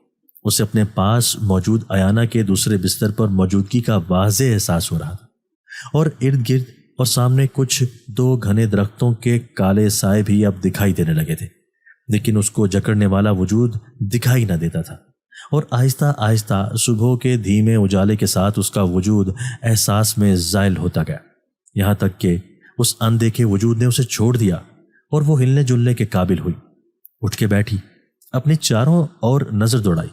خوبصورت گھنا باغ اور ہر سوگنے درخت، اور درختوں کے پیچھے جنگل جتنا حسین تھا، صبح کی ملگجی ہلکے سے اجالے میں اتنا ہی پراسرار بھی نظر آ رہا تھا۔ ساتھ بستر پہ موجود ایانا بے خبر سو رہی تھی۔ دور سے اسے کوئل کی کوک سنائی دی، 1 2 3، اور پھر نہ جانے کتنی کوئلیں آگے پیچھے ایک ساتھ بولنے لگی، جیسے کسی دھن کی لے پہ کچھ گا رہی ہوں۔ ایک عجیب اور پر اسرار دھن۔ آزمین کی آنکھیں بند ہونے لگیں اور وہ ایک بار پھر بستر پر ڈھہ گئی۔ جب اس کی آنکھ کھلی تو اس نے خود کو کاٹیج روم کے بستر پر لیٹے پایا۔ نکاہت اور شدید سر درد نے اسے بے حال سا کر دیا تھا، اور پھر اسے رات والا واقعہ یاد آیا۔ وہ کون تھا اور وہ یہاں کیسے پہنچی؟ اس نے فوراً ہی ایانا سے بات کرنے کی ٹھانی۔ وہ بستر سے اٹھ رہی تھی کہ ایک بنگالی لڑکی اس کے کمرے میں پھلوں اور دودھ کی ٹرے لے کر داخل ہوئی۔ ایانا کہاں ہے؟ مجھے اس سے بات کرنی ہے، آزمین نے سوال کیا۔ وہ نہیں ہے، کام سے باہر گئی ہیں۔ ہم ہیں آپ کا خیال رکھنے کے لیے۔ اس حالت میں آپ کا آرام کرنا بہت ضروری ہے، ورنہ آنے والے پر برا اثر پڑ سکتا ہے، اس لڑکی نے بنگالی میں جواب دیا، جسے سن کر آزمین اچھل پڑی۔ کیا؟ کیسی حالت؟ کون آنے والا ہے؟ کیا بکواس کر رہی ہو تم؟ آپ امید سے ہے نا؟ اس لیے آپ کا خیال رکھنے کی ہمیں سختی سے تلقین کی گئی ہے۔ وہ بنا پلک جھپکائے آزمین کو سنجیدہ لہجے سے بنگالی میں بولی۔ تمہارا دماغ تو ٹھیک ہے، ایانا کو بلاؤ ابھی اسی وقت۔ آزمین کے چلانے کا اس لڑکی پہ رتی بھر بھی اثر نہ ہوا۔ وہ خاموشی سے بنا جواب دیے باہر چلی گئی۔ آزمین اس کے پیچھے لپکی، لیکن اس کا کہیں نام و نشان نہ تھا۔ وہ بے تحاشا پورے ریزورٹ میں اندر باہر بھاگتے ہوئے ایانا کو آوازیں دینے لگی اور پھر چکرا کر گر پڑی۔ آدھ کھلی آنکھوں سے اسے گھنے درختوں سے گھرا علاقہ، لکڑی کی بڑی سی عمارت سے منسلک لکڑی کے کاٹیج، باغات سے منسلک جنگل، سب آسیب زدہ نظر آ رہا تھا۔ اسے شدت سے احساس ہو رہا تھا کہ وہ اس پوری جگہ میں اس وقت اکیلی ہے۔ اس نے پورا ریزورٹ چھانتے ہوئے کسی ایک بھی ملازمہ کو نہیں دیکھا تھا، یہاں تک کہ وہ بنگالی لڑکی جو اس کے کمرے سے نکلی تھی اور جس کے نکلتے ہی آزمین بھی اس کمرے سے باہر آ گئی تھی، نہ جانے وہ اتنی جلدی کیسے اور کہاں غائب ہو گئی تھی۔ وہ ریزورٹ سے منسلک باغ میں گھاس پر پڑی آسمان پر چھائی گھٹاؤں کو دیکھ کر یہی سب سوچ رہی تھی کہ اسے یاد آیا کہ وہ اس لڑکی سے اردو میں سوال کرتی رہی تھی اور وہ اسے بنگالی میں جواب دیتی رہی تھی، پھر بھی وہ دونوں ایک دوسرے کی بات سمجھ رہی تھی۔ عین ممکن ہے کہ اس لڑکی کو اردو آتی ہو، لیکن اسے تو بنگالی نہیں آتی تھی۔ اس نے زندگی میں کبھی بنگالی نہ سنی تھی، نہ سیکھی تھی اور نہ کبھی بولی تھی، تو پھر آج وہ بنگالی میں سنی اس کی باتیں کیسے سمجھ پائی؟ زمین پر لیٹے ہوئے بھی اس کا دماغ چکرا رہا تھا۔ یوں لگ رہا تھا کہ اس ہری زمین سے لے کر اوپر گھنی چھاؤں والے آسمان تک پوری فضا آسیب زدہ ہے۔ کیا کرے وہ؟ بھانو کو فون، وہ یہاں ایک پل نہیں رکے گی۔ اسی پل اس کے چہرے پر بارش کی پہلی بوند پڑی اور پھر دوسری، اور پھر دیکھتے ہی دیکھتے بوندا باندی شروع ہو گئی۔ اس نے ہمت کر کے خود کو اٹھایا اور کاٹیج کی طرف تیز قدموں سے جانے لگی۔ کاٹیج پہنچتے ہی اس نے اپنا سیل فون تلاش کیا، جو اسے نظر آیا تو اس کی سانس میں سانس آئی، لیکن اس میں ایک بھی سگنل نہیں تھا۔ اس نے فون آف کر کے دوبارہ آن کیا، لیکن اب بھی کوئی سگنل نہیں تھا۔ اس نے غصے سے فون بستر پر پھینک دیا۔ اتنا غصہ ٹھیک نہیں میری بہنا، ایانا کی آواز پر وہ پلٹی۔ کیا ہے یہ سب؟ میں کل یہاں آئی ہوں، رات کو باہر لان میں سوئی تو کسی نے، اور کہتے کہتے رک گئی، کیونکہ وہ ابھی تک خود بھی یقین نہیں کر پا رہی تھی کہ جو کچھ اس کے ساتھ ہوا کوئی خواب تھا یا حقیقت۔ اور پھر جب صبح آنکھ کھلی تو میں کمرے میں تھی، اور وہ تمہاری ملازمہ مجھے کیا بکواس کر کے گئی ہے؟ یہ سب کیا تھا آخر؟ آزمین آپے سے باہر ہو رہی تھی۔ دیر سے تمہارا قصور نہیں، ایسی حالت میں موڈ سوئنگز ہوتے ہیں، ایانا نے کرسی پر بیٹھتے ہوئے اطمینان سے کہا۔ یہ کیا بکواس لگا رکھی ہے تم سب نے؟ میں غیر شادی شدہ ہوں اور خدا نہ خواستہ نہ ہی کسی ایسے ویسے چکر میں کبھی ملوث رہی ہوں، تو یہ سب کیسے ممکن ہے؟ سچ بتاؤ، کیا کیا ہے تم نے میرے ساتھ؟ ہاں، آزمین الجھ گئی۔ ارے یادداشت کھو گئی ہے کیا تمہاری آزمین؟ شادی تو ہوئی ہے تمہاری بھانو کے ساتھ، 7 پھیرے لیے ہیں تم دونوں نے۔ وہ ہندو ہے نا، تو ویسے تم چاہو تو بعد میں نکاح بھی کروا دیں گے تمہارا۔ ویسے چاہتا بہت ہے تمہیں، ایانا نے مسکراتے ہوئے کہا۔ کیا؟ کون سی شادی؟ کس کی شادی؟ اور کب ہوئی یہ شادی؟ وہ بھی بھانو کے ساتھ؟ ارے کل تو میں یہاں آئی ہوں، رات باہر لان میں کوئی اندیکھا وجود، اور اب یہ سب کچھ کہانیاں۔ مجھے بیوقوف بنانے کی کوشش مت کرو، بہت اچھی طرح جانتی ہوں میں تمہیں بھی اور تمہاری کالی شیطانی کرتوتوں کو بھی۔ آزمین غصے سے پاگل ہو رہی تھی۔ اوف، واقعی تمہاری دماغی حالت اس وقت ٹھیک نہیں۔ تم یہاں کل نہیں بلکہ 6 ماہ پہلے آئی تھی، اور آتے ہی بھانو نے تم سے شادی کی درخواست کی جو تم نے جھٹ سے مان لی، اور پھر میں نے تمہاری اکلوتی رشتہ دار ہونے کا بھرپور فرض ادا کیا اور تم دونوں کے پھیرے بھی کروا دیے۔ ایانا نے اطمینان سے آزمین کو بتایا، میری یادداشت بھلے ہی جا چکی ہو لیکن دماغ پاگل نہیں ہوا ہے، جو کسی کے بھی کہنے پر جھٹ سے اس سے شادی رچا لوں گی، وہ بھی پھیرے لے کر ایک ہندو سے، ناممکن۔ آزمین نے دلیل دی، ہاں ویسے حیرت تو مجھے بھی ہوئی تھی کہ کہاں تم اور کہاں وہ بھانو، لیکن میں تمہاری اندھی محبت کی راہ میں رکاوٹ ڈالنے والی کون ہوتی ہوں؟ ایانا مسکرائی، او شٹ اپ، جسٹ کٹ دس ٹریپ۔ تمہاری اس جھوٹی کہانی پہ میں مر کر بھی یقین نہیں کر سکتی۔ ابھی تمہیں تاریخ دکھاتی ہوں۔ اور آزمین نے بیڈ پر پھینکا ہوا فون پھر سے اٹھایا تو اس میں وقت اور تاریخ نہیں تھی۔ اس نے سارے ویجٹس اور ساری سیٹنگ چھان لی لیکن تاریخ اور وقت کا اندراج کہیں نہیں ملا۔ ایانا مسکرا کر کھڑی ہوئی اور فون کو حیرت و پریشانی سے ٹٹولتی آزمین کو دیکھ کر اس کے پاس چلی آئی۔ تم ریزلٹ کی گھڑی میں وقت تو دیکھ سکتی ہو لیکن تاریخ کا شمار نہیں رکھ سکتی۔ میری باتوں سے بھلے اختلاف کر لو لیکن اپنی بدلتی حالت کو کیسے جھٹلاؤ گی؟ ایانا نے آخری جملہ کہتے ہوئے سامنے والی دیوار پہ لگے آئینے کی طرف آزمین کو موڑ دیا اور باہر نکل آئی، اور آزمین شیشے میں اپنی بدلی ہوئی جسمانی ساکھ کو دیکھ کر فرتے حیرت میں مبتلا ہو گئی۔ اس کا موبائل فون اس کے ہاتھ سے چھوٹ چکا تھا اور نظریں آئینے پر نظر آتی اپنی جسمانی تبدیلی پر گڑ چکی تھی۔ کہیں قریب سے بہت سی کوئلوں نے وہی پراسرار دھن چھیڑ رکھی تھی جس کی آواز سے اس کی آنکھ کھل چکی تھی۔ اسے اپنی اور ایانا کے درمیان ہوئی سبھی باتیں یاد آنے لگی۔ اتنا سب ہو جانے کے باوجود آخر اب تک وہ یہاں کیا کر رہی ہے؟ اسے تو یہاں سے فوراً چلے جانا چاہیے تھا۔ وہ یہ سوچ کر بیڈ سے اٹھی۔ اس کی نگاہ سامنے موجود کھڑکی پر پڑی جو آج کھلی ہوئی تھی، اور باہر بالکل سامنے درخت کی ایک ٹہنی پر کچھ کوئلیں ایک ہی لائن میں بیٹھی اسے ہی تک رہی تھی، مکمل طور پر کالی سیاہ کوئلیں جن کی آنکھیں لال رنگ کی تھیں۔ اسے آخری کوئل تھوڑی الگ لگی۔ اس کا رنگ سیاہ نہیں بلکہ گہرا سرمئی تھا اور آنکھیں بھی سنہری تھیں۔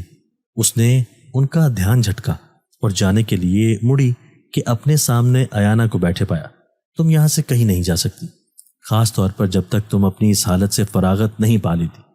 ایانا نے اس سے مطلع کیا، اچھا، اور تمہیں لگتا ہے کہ میں تمہارے کہنے میں رک جاؤں گی؟ آزمین بولی، نہیں، میرے کہنے سے نہیں، میرے چاہنے سے۔ شاید تم بھول رہی ہو کہ تم کہاں ہو۔ تم میری نگری میں ہو۔ یہاں تمہیں وہی کرنا ہوگا جو میں چاہوں گی، اس لیے فرار کا ارادہ ترک کر دو۔ البتہ یہاں کچھ میل تک تم کہیں بھی چلنے پھرنے کے لیے آزاد ہو، لیکن ایک مخصوص حد سے باہر قدم نہیں نکال سکتی۔ پھر بھی اگر میری بات کا یقین نہ ہو تو کوشش کر کے دیکھ لو۔ تھکن اور ناکامی کے سوا تمہارے ہاتھ کچھ نہیں لگے گا، لیکن میں وعدہ کرتی ہوں کہ تم جیسے ہی اس حالت سے نجات پالو گی میں تمہیں مزید یہاں نہیں روکوں گی۔ اتنا کہہ کر ایانا باہر نکل گئی، لیکن آزمین نے ہر ممکن کوشش کر کے دیکھنے کی ٹھان لی، اور پھر دوپہر کو وہ جنگل کی حدود جانچنے اور راستہ ڈھونڈنے کی غرض سے اپنے کاٹیج سے نکل آئی۔ وہ نہ جانے کب سے گھنے درختوں کے بیچ چلتی جا رہی تھی۔ اب اسے تھکن اور پیاس محسوس ہونے لگی تھی کہ تبھی اسے اپنے سامنے کچھ دور ایک خوبصورت ندی دکھائی دی۔ نہ جانے کیوں اس کے دل نے گواہی دی کہ اگر وہ اس ندی تک پہنچ گئی تو اس جگہ سے بچ نکلے گی۔ ابھی اس نے ایک قدم آگے ہی بڑھایا تھا کہ اس کا سر کسی اندھے کی دیوار سے ٹکرایا اور وہ وہیں چکرا کر بیٹھ گئی۔ اس نے ہاتھ آگے بڑھا کر اس اندھے کی دیوار کو چھونا چاہا لیکن اس کا ہاتھ خلا میں تھا، مگر کوئی قوت تھی جو اس کے ہاتھ کو آگے بڑھنے سے روک رہی تھی۔ وہ سمجھ گئی کہ یہی وہ حد ہے جس کا ذکر ایانا نے کیا تھا۔ وہ کچھ دیر مایوس سی وہیں بیٹھی رہی۔ پیاس سے اس کا حلق خشک ہو رہا تھا۔ وہ ہمت کر کے جانے کے لیے واپس پلٹی تو سامنے کاٹیج کی ملازماؤں میں سے ایک لڑکی پانی کا کٹورا لیے اس کے سامنے کھڑی تھی۔ اس نے اس کے ہاتھ سے کٹورا پکڑ کر منہ سے لگا لیا۔ پانی پی کر اس کی حالت کچھ سنبھلی، لیکن اس بنگالی لڑکی کا یوں اچانک اس کے پیچھے نمودار ہو جانا اس کے لیے پریشان کن تھا۔ وہ دل ہی دل میں اس سے خوفزدہ من بھاری قدموں سے واپس جانے لگی۔ وہ لڑکی اب بھی اس کے پیچھے پیچھے ہی چل رہی تھی۔ باقی کا سارا دن تکلیف اور بے بسی میں گزرا۔ اگلی صبح پھر سے کوئلوں کی آواز سے اس کی آنکھ کھلی۔ سامنے کھڑکی سے باہر درخت کی شاخ پہ وہ سبھی کوئلیں ایک لائن میں بیٹھی وہی سریلی مگر پراسرار دھن گا رہی تھیں۔ وہ سب کی سب مکمل سیاہ تھیں اور ان کی آنکھیں سرخ رنگ کی تھیں۔ ماں سوائے اس ایک کوئل کے جو اسی شاخ پہ لیکن باقیوں سے قدرے فاصلے پہ بیٹھی تھی اور جس کی رنگت سیاہ نہیں گہری سرمئی تھی اور اس کی آنکھیں سورج کی مانند روشن تھیں، وہ تب تک انہیں دیکھتی رہی جب تک صبح کا ہلکا اجالا واضح روشنی میں نہیں بدل گیا۔ اس نے بیڈ پر لیٹے ہوئے ہی اپنی جسمانی تبدیلی کو آئینے میں دیکھا جو کہ 3 ہی دن میں غیر معمولی طور پر واضح ہو رہی تھی، جبکہ آج اسے یہاں آئے ہوئے محض 4تھا دن تھا۔ وہ گھبرا گئی، ایسا کیسے ممکن ہے؟ وہ بھی اتنی آسانی سے ہار نہیں مانے گی۔ آج وہ اس ریزورٹ کے پیچھے جانب موجود باغات سے کوئی راستہ ڈھونڈنے کی کوشش کرے گی۔ وہ اپنی تمام تر جسمانی کمزوری اور تکلیف کے باوجود اٹھی اور باہر نکل آئی۔ آج وہ اسی باغ میں موجود تھی جہاں وہ پہلی رات سوئی تھی۔ یہ بہت خوبصورت باغ تھا جس کے آخر میں ایک لوہے کا دروازہ تھا اور اس دروازے سے وہ باہر آ چکی تھی۔ یہاں آم کے بے تحاشا درخت آموں سے لدے ہوئے تھے اور پورا باغ ان کی خوشبو سے مہک رہا تھا۔ زمین پہ بچھی نرم اور ہری گھاس کے درمیان جا بجا پیلے رنگ کے چھوٹے چھوٹے پھول اگے ہوئے تھے۔ یہ باغ جنگل سے بھی زیادہ گھنا اور پر اسرار معلوم ہو رہا تھا، لیکن وہ چلتے جا رہی تھی اور بالآخر وہ اس مقام تک پہنچی جہاں ایک اندیکھی دیوار اس کا راستہ روکے کھڑی تھی، جس کے باہر وہ ایک قدم نہ نکال پائی تھی۔ وہ آج بھی مایوس لوٹ آئی۔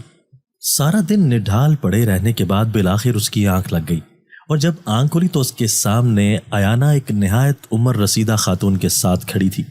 آزمین، وقت آن پہنچا ہے، ہماری امانت کو ہمیں سونپ دینے کے بعد تم آزاد ہو، میں باہر انتظار کر رہی ہوں۔ اس نے آخری جملہ اس بوڑھی عورت کو دیکھتے ہوئے کہا اور باہر نکل کر کمرے کا دروازہ بند کر دیا، اور جب دروازہ کھلا تو بوڑھی عورت نے کپڑے میں لپٹے 3 نومولودہ وجود ایانا کے بازوؤں میں تھما دیے، جنہیں دیکھ کر ایانا خوشی سے جھوم اٹھی۔ آزمین، ایانا نے سوال کیا، اسے سلا دیا ہے؟ بوڑھی عورت نے جواب دیا۔ صبح کا ملگجا اجالا تھا کہ کھڑکی سے باہر درخت پہ بیٹھی کوئلوں نے پھر وہی پراسرار دھن چھیڑ دی، جس سے آزمین کی آنکھ کھل گئی۔ آج 5واں دن تھا۔ وہ چھت کو تکتے ہوئے سوچ رہی تھی کہ اسے درد میں لپٹی گزشتہ رات یاد آ گئی۔ اس نے بوڑھی عورت کو نومولودہ اپنے ساتھ باہر لے جاتے دیکھے تھے، جن کی شکلیں اسے نہیں دکھائی گئی تھی، اور نہ ہی وہ دیکھنا چاہتی تھی کہ اسے کیا یاد آیا کہ بقول ایانا کے وہ اب آزاد ہے۔ قدم بستر سے باہر رکھتے ہی شدید درد کے احساس نے اسے پھر سے آن گھیرا۔ وہ حیرت سے اپنے آپ کو آئینے میں دیکھنے لگی۔ اس کی حالت تو گزشتہ دن جیسی ہی تھی۔ کیسی ہو آزمین؟ ایانا کی آواز پہ وہ پلٹی اور بولی، کل تم نے کہا تھا نا کہ آج میں آزاد ہوں گی، تو یہ سب کیا ہے؟ ہاں تو میری جان، ایک بار ہماری امانت سونپ دو تو چلی جانا۔ ایانا بولی، ہاں تو پچھلی رات کو۔ بولتے بولتے آزمین کی نظر آئینے پر پڑی تو وہ خاموش ہو گئی۔ کیا پچھلی رات کو؟ ایک تو تم آج کل پتہ نہیں کیا کیا خواب دیکھنے لگی ہو۔ اچھا یہ لو جوس تمہارے لیے۔ اس سے پہلے کہ ایانا بات مکمل کرتی آزمین چلا اٹھی، کیا شیطانی چکر چلا رکھا ہے تم نے؟ رات میں نے 3 زندگیوں کو جنم دیا ہے، میں نے ان کی شکلیں نہیں دیکھی، لیکن تکلیف صحیح ہے۔ وہ بوڑھی عورت انہیں لے کر میرے سامنے باہر نکلی تھی اور پھر مجھے کچھ ہوش نہ رہا۔ آزمین ہذیاتی ہو رہی تھی۔ میں نے کہا نا تمہاری طبیعت ٹھیک نہیں ہے، تم نے کوئی خواب دیکھا ہے، تم کچھ کھاؤ پیو، میں پھر آؤں گی۔ اور ایانا مطمئن سی کمرے سے باہر نکل گئی۔ آزمین اس کا نام پکارتی رہ گئی اور پھر اس کے پیچھے باہر لپکی تو حال میں گھپ اندھیرا تھا کہ تبھی تقریباً 3 سال کی 3 بچیاں ہنستے کھیلتے اس کے آس پاس منڈلانے لگیں، لیکن ان کی ہنسی بہت خوفناک تھی۔ آزمین کے دل کی دھڑکن تیز ہو گئی۔ وہ تینوں اس سے کچھ دور جا کر کھڑی ہو گئیں۔ ان تینوں نے ہنسنا بند کر دیا تھا۔ وہ سنجیدگی سے آزمین کی طرف پلٹ کر ایک ساتھ بولی، تم ہی ہمار ماں۔ آزمین نے ان کی بات سمجھنے کے لیے انہیں غور سے دیکھا تو وہ تینوں ماں ماں کہتے اس کی جانب لپکی۔ آزمین نے دیکھا کہ ان کی رنگت انتہائی سیاہ ہو چکی تھی اور ان کی آنکھیں انگاروں کی طرح سرخ تھیں۔ آزمین اندر تک کام گئی اور تیزی سے اپنے کمرے میں آ کر دروازہ بند کر لیا۔ خوف سے اس کی حالت غیر تھی۔ اس نے اپنا سانس بحال کرنے کی کوشش کی، تبھی باہر کوئلوں کی آواز نے اسے متوجہ کیا تو وہ کھڑکی کے پاس چلی آئی۔ اس نے نوٹ کیا کہ آج ان سرخ آنکھوں والی کالی کوئلوں کی تعداد کچھ کم ہے، جبکہ وہ گہری سرمئی سنہری آنکھوں والی کوئل اب بھی ان سے کچھ فاصلے پر اسی ڈال پر بیٹھی تھی۔ وہ خوف سے سارا دن کمرے سے باہر نہیں نکلی۔ رات ہونے تک اس کے درد میں پھر اضافہ ہو چلا تھا۔ آج پھر سے ایانا اسی بوڑھی عورت کے ساتھ اس کے کمرے میں موجود تھی۔ آزمین، وقت آن پہنچا ہے، ہماری امانت کو ہمیں سونپ دینے کے بعد تم آزاد ہو، میں باہر انتظار کر رہی ہوں۔ اس نے آخری جملہ اس بوڑھی عورت کو دیکھتے ہوئے کہا، اور آزمین درد سے تڑپتے ہوئے حیرت سے ایانا کو آج پھر سے وہی سب کہتے ہوئے دروازہ بند کرتے جاتا دیکھنے لگی۔ اور پھر جب دروازہ کھلا تو بوڑھی عورت نے کپڑے میں لپیٹے 3 نومولودہ وجود پھر سے ایانا کے بازوؤں میں تھما دیے، جنہیں دیکھ کر ایانا ایک بار پھر خوشی سے جھوم اٹھی۔ صبح کے ملگجی اجالے کے ساتھ ہی کوئلوں کی سریلی مگر پراسرار دھن کی آواز سے آزمین کی آنکھ کھلی تو اس نے باہر شاخ پر موجود کوئلوں کی تعداد میں واضح کمی محسوس کی۔ 1 2 3 پہلے کبھی اس نے انہیں گننے کی کوشش نہیں کی تھی، لیکن پچھلے 2 دنوں سے ان کی کم ہوتی تعداد کے پیش نظر آج تو واضح طور پر ان 3 سرخ آنکھوں والی قال کوئلوں کو بآسانی گنا جا سکتا تھا۔ اور اسی شاخ پہ موجود وہ گہرے سرمئی رنگ اور سنہری آنکھوں والی کوئل ان سے کچھ فاصلے پر ہمیشہ کی طرح خاموش سے بیٹھی تھی۔ عجیب بات تھی کہ وہ گزشتہ 2 راتوں سے 3 بچوں کو جنم دیتی اور اگلی صبح شاخ پہ موجود 3 کوئلیں غائب ہو جاتی۔ آخر یہ کیا راز ہے؟ آزمین نے ایک بار پھر خود کو آئینے میں دیکھا اور حیرت سے اس کی آنکھیں پھیل گئیں۔ اس کی حالت بدستور پہلے جیسی ہی تھی۔ یہ ناممکن ہے، یہ سب کیا ہے؟ کون ہے یہ وجود میرے اندر؟ جو بھی ہے یہ نارمل نہیں، نہ ہی یہ کوئی انسانی وجود ہے، ناممکن ہے یہ سب۔ لیکن مجھے کچھ یاد کیوں نہیں آتا؟ میرے حساب سے تو مجھے یہاں آئے آج 6 روز ہی ہوئے ہیں، لیکن میری حالت تو کچھ اور ہی کہتی ہے۔ بھلا یہ سب کیسے ممکن ہے؟ نہ تو میں پاگل ہوں، نہ ہی میری یادداشت کوئی ہے۔ میں اس آسیب نگری سے نکلنے کی ایک بار پھر سے کوشش کروں گی۔ اس نے دل میں تہیہ کیا اور کھڑکی سے باہر نظر ڈالی، جہاں بیٹھی کوئلیں اب بھی اس کی جانب دیکھ رہی تھی۔ اس نے پورے ریزورٹ کو چھان مارا، لیکن نہ تو ایانا کا کہیں پتہ چلا اور نہ ان ملازماؤں کا۔ وہ بمشکل قدم اٹھاتی ڈائننگ ہال سے گزر رہی تھی کہ اسے 6 سال کی 3 عدد بچیاں ایک جانب سے نکل کر دوسری طرف بھاگتی دکھائی دی۔ اس نے انہیں مخاطب کیا، سنو، تم نے یہاں کام کرنے والی لڑکیوں کو دیکھا ہے یا ایانا کو؟ وہ پلٹی اور انہوں نے انکار میں سر ہلا دیا۔ تم لوگ کون ہو؟ آزمین نے ایک اور سوال کیا تو وہ سب ہنسنے لگی، لیکن ان کی ہنسی میں بچوں کی سی معصومیت نہیں بلکہ شیطانیت تھی۔ ہنستے ہنستے وہ ایک دم خاموش ہو گئیں۔ انہوں نے آزمین کی طرف سر اٹھا کے دیکھا تو ان سب کی آنکھیں انگاروں کی طرح سرخ تھیں اور رنگت سیاہ ہو چکی تھی۔ آزمین خوف سے وہیں منجمد ہو گئی۔ ابھی وہ سوچ ہی رہی تھی کہ کس طرف کو جائے کہ دوسری جانب سے 3 اور بچیاں جن کی عمریں 3 سال کے آس پاس تھیں، ہنستی ہوئی پہلے سے موجود بڑی بچیوں کے پاس آ کر کھڑی ہو گئی۔ ان کی ہنسی بھی بہت خوفناک تھی۔ وہ ہنستے ہنستے اچانک خاموش ہو گئیں اور آپس میں سرگوشیاں کرنے لگیں، اور پھر ان سب نے ایک ساتھ آزمین کی طرف دیکھا تو سب کی رنگت سیاہ تھی اور آنکھیں سرخ انگارے۔ وہ پلک جھپکتے آزمین کے پاس پہنچ کر اچھلتی کودتی اس کے گرد ناچنے لگی۔ تمہیں امار ماں، تمہیں امار ماں۔ وہ یہی ایک جملہ دہراتے ہوئے اس کے اور قریب آنے لگی تو آزمین چلاتے ہوئے اپنے کمرے میں بھاگ آئی اور دروازہ بند کر کے اپنی سانسیں بحال کرنے لگی۔ خوف، تکلیف اور پریشانی سے اس کا برا حال تھا۔ وہ رو رو کر خدا کو یاد کرنے لگی، یا اللہ، مجھے ان آسیبوں سے نجات دے، میری مدد کر۔ وہ شام تک بستر پر پڑی دعائیں مانگتی رہی۔ اس نے کھڑکی سے ڈھلتے سورج کو دیکھا اور اس کے سامنے درخت کی شاخ پہ بیٹھی ان 3 کالی کوئلوں کو جن کی آنکھیں سرخ تھیں، اور اس سرمئی رنگ کی کوئل کو بھی جس کی آنکھیں اور سورج کی روشنی میں کوئی فرق نہیں تھا۔ لیکن یہ کوئلیں آج سے پہلے تو کبھی دن ڈھلے اسے نظر نہیں آئی تھی۔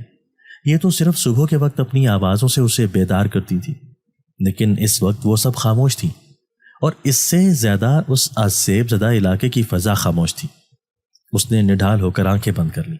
کمرے میں گھپ اندھیرا تھا اور اسی اندھیرے میں اس بوڑھی عورت کا چہرہ ابھرا جو گزشتہ 2 راتوں سے اس کے پاس آتی اور اس کی جنمی 3 لڑکیوں کو کمرے سے باہر لے جا کر ایانا کے حوالے کر دیتی تھی۔ لیکن جانے سے پہلے وہ اسے کوئی جڑی بوٹی سونگھا کے جاتی تھی جس کے اثر سے آزمین کچھ ہی پل میں دنیا و مافیہ سے بے خبر نیند کی آغوش میں چلی جاتی تھی۔ آزمین نے اندھیرے کمرے میں اس عورت کے نورانی چہرے کو غور سے دیکھا، لیکن آج اس سے آیانہ دکھائی نہیں دے رہی تھی، اور اس سے پہلے کہ وہ اس بوڑھی عورت سے کوئی سوال کرتی، اس عورت نے منہ پہ انگلی رکھ کر آزمین کو خاموش رہنے کا اشارہ کیا۔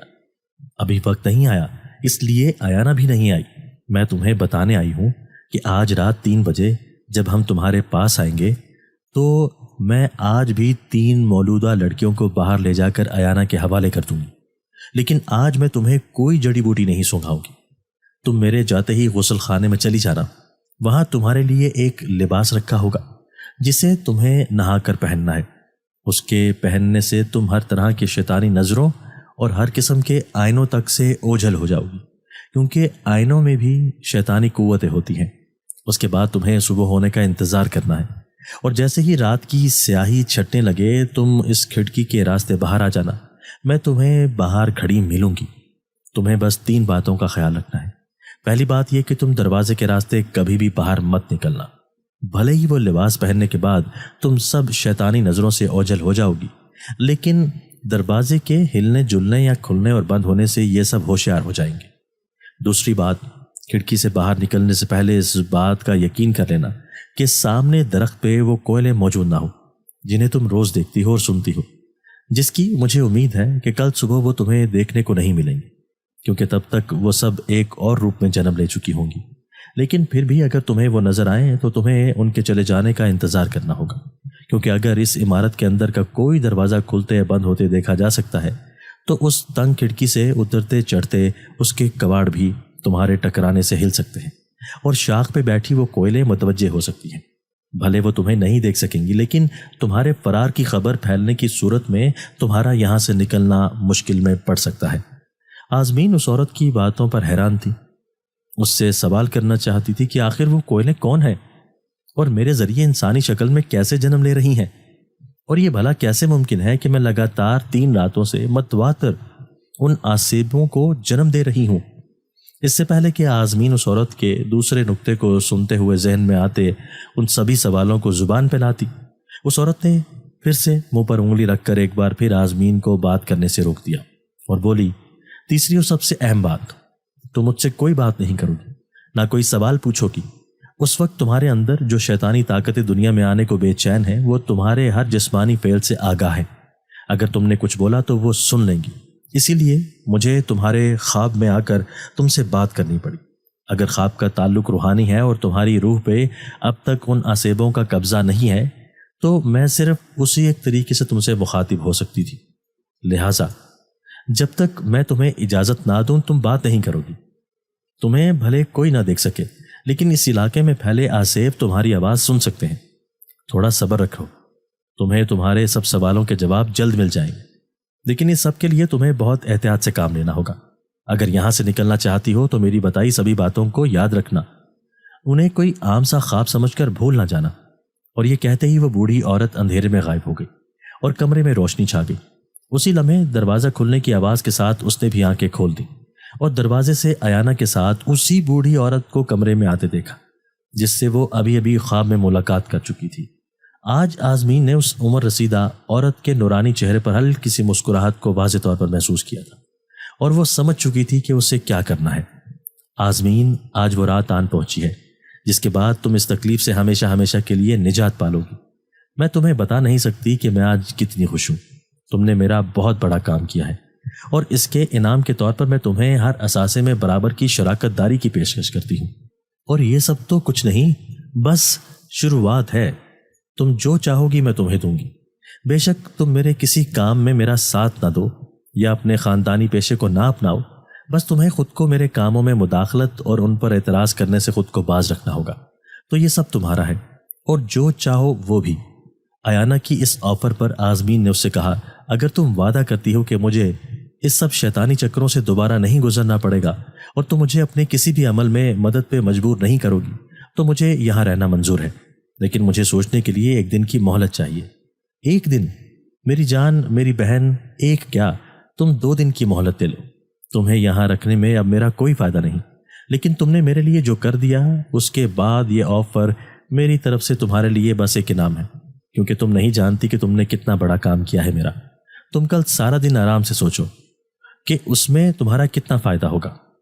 میں پرسوں تمہارا جواب سننے کے لیے تمہارے پاس آؤں گی۔ ایانا خوشی سے بولی تو آزمین نے سر ہلا کر حامی بھری اور پھر درد سے بند ہوتی آنکھوں سے رسیدہ خاتون کو دیکھا تو ایانا مسکراتے ہوئے اس بوڑھی عورت کو سر ہلا کر آزمین کے پاس جانے کی اجازت دی تھی اور خود کمرے سے باہر نکلتے ہوئے دروازہ بند کر دیا۔ دروازہ کھلا تو آج پھر سے 3 نومولودہ بچیاں ایانا کی گود میں دے دی گئیں، جن کی رنگت سیاہ اور آنکھیں سرخ انگارہ تھی۔ وہ تینوں ایانا کو دیکھ کر مسکرا رہی تھیں اور ایانا ان خوفناک بچیوں کو دیکھ کر خوشی سے جھوم رہی تھی۔ آزمین، اسے سلا دیا ہے؟ رسیدہ عورت نے جواب دیا، ٹھیک ہے، میں نے آپ کی درخواست پہ آپ کی مدد قبول کی تھی۔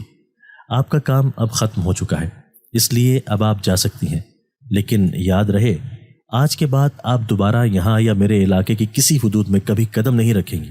ایانا نے تنبیہ کی، تم دونوں کو دیکھ لیا، بس میرے لیے اتنا ہی کافی ہے، مجھے اب کسی شے کی طلب نہیں۔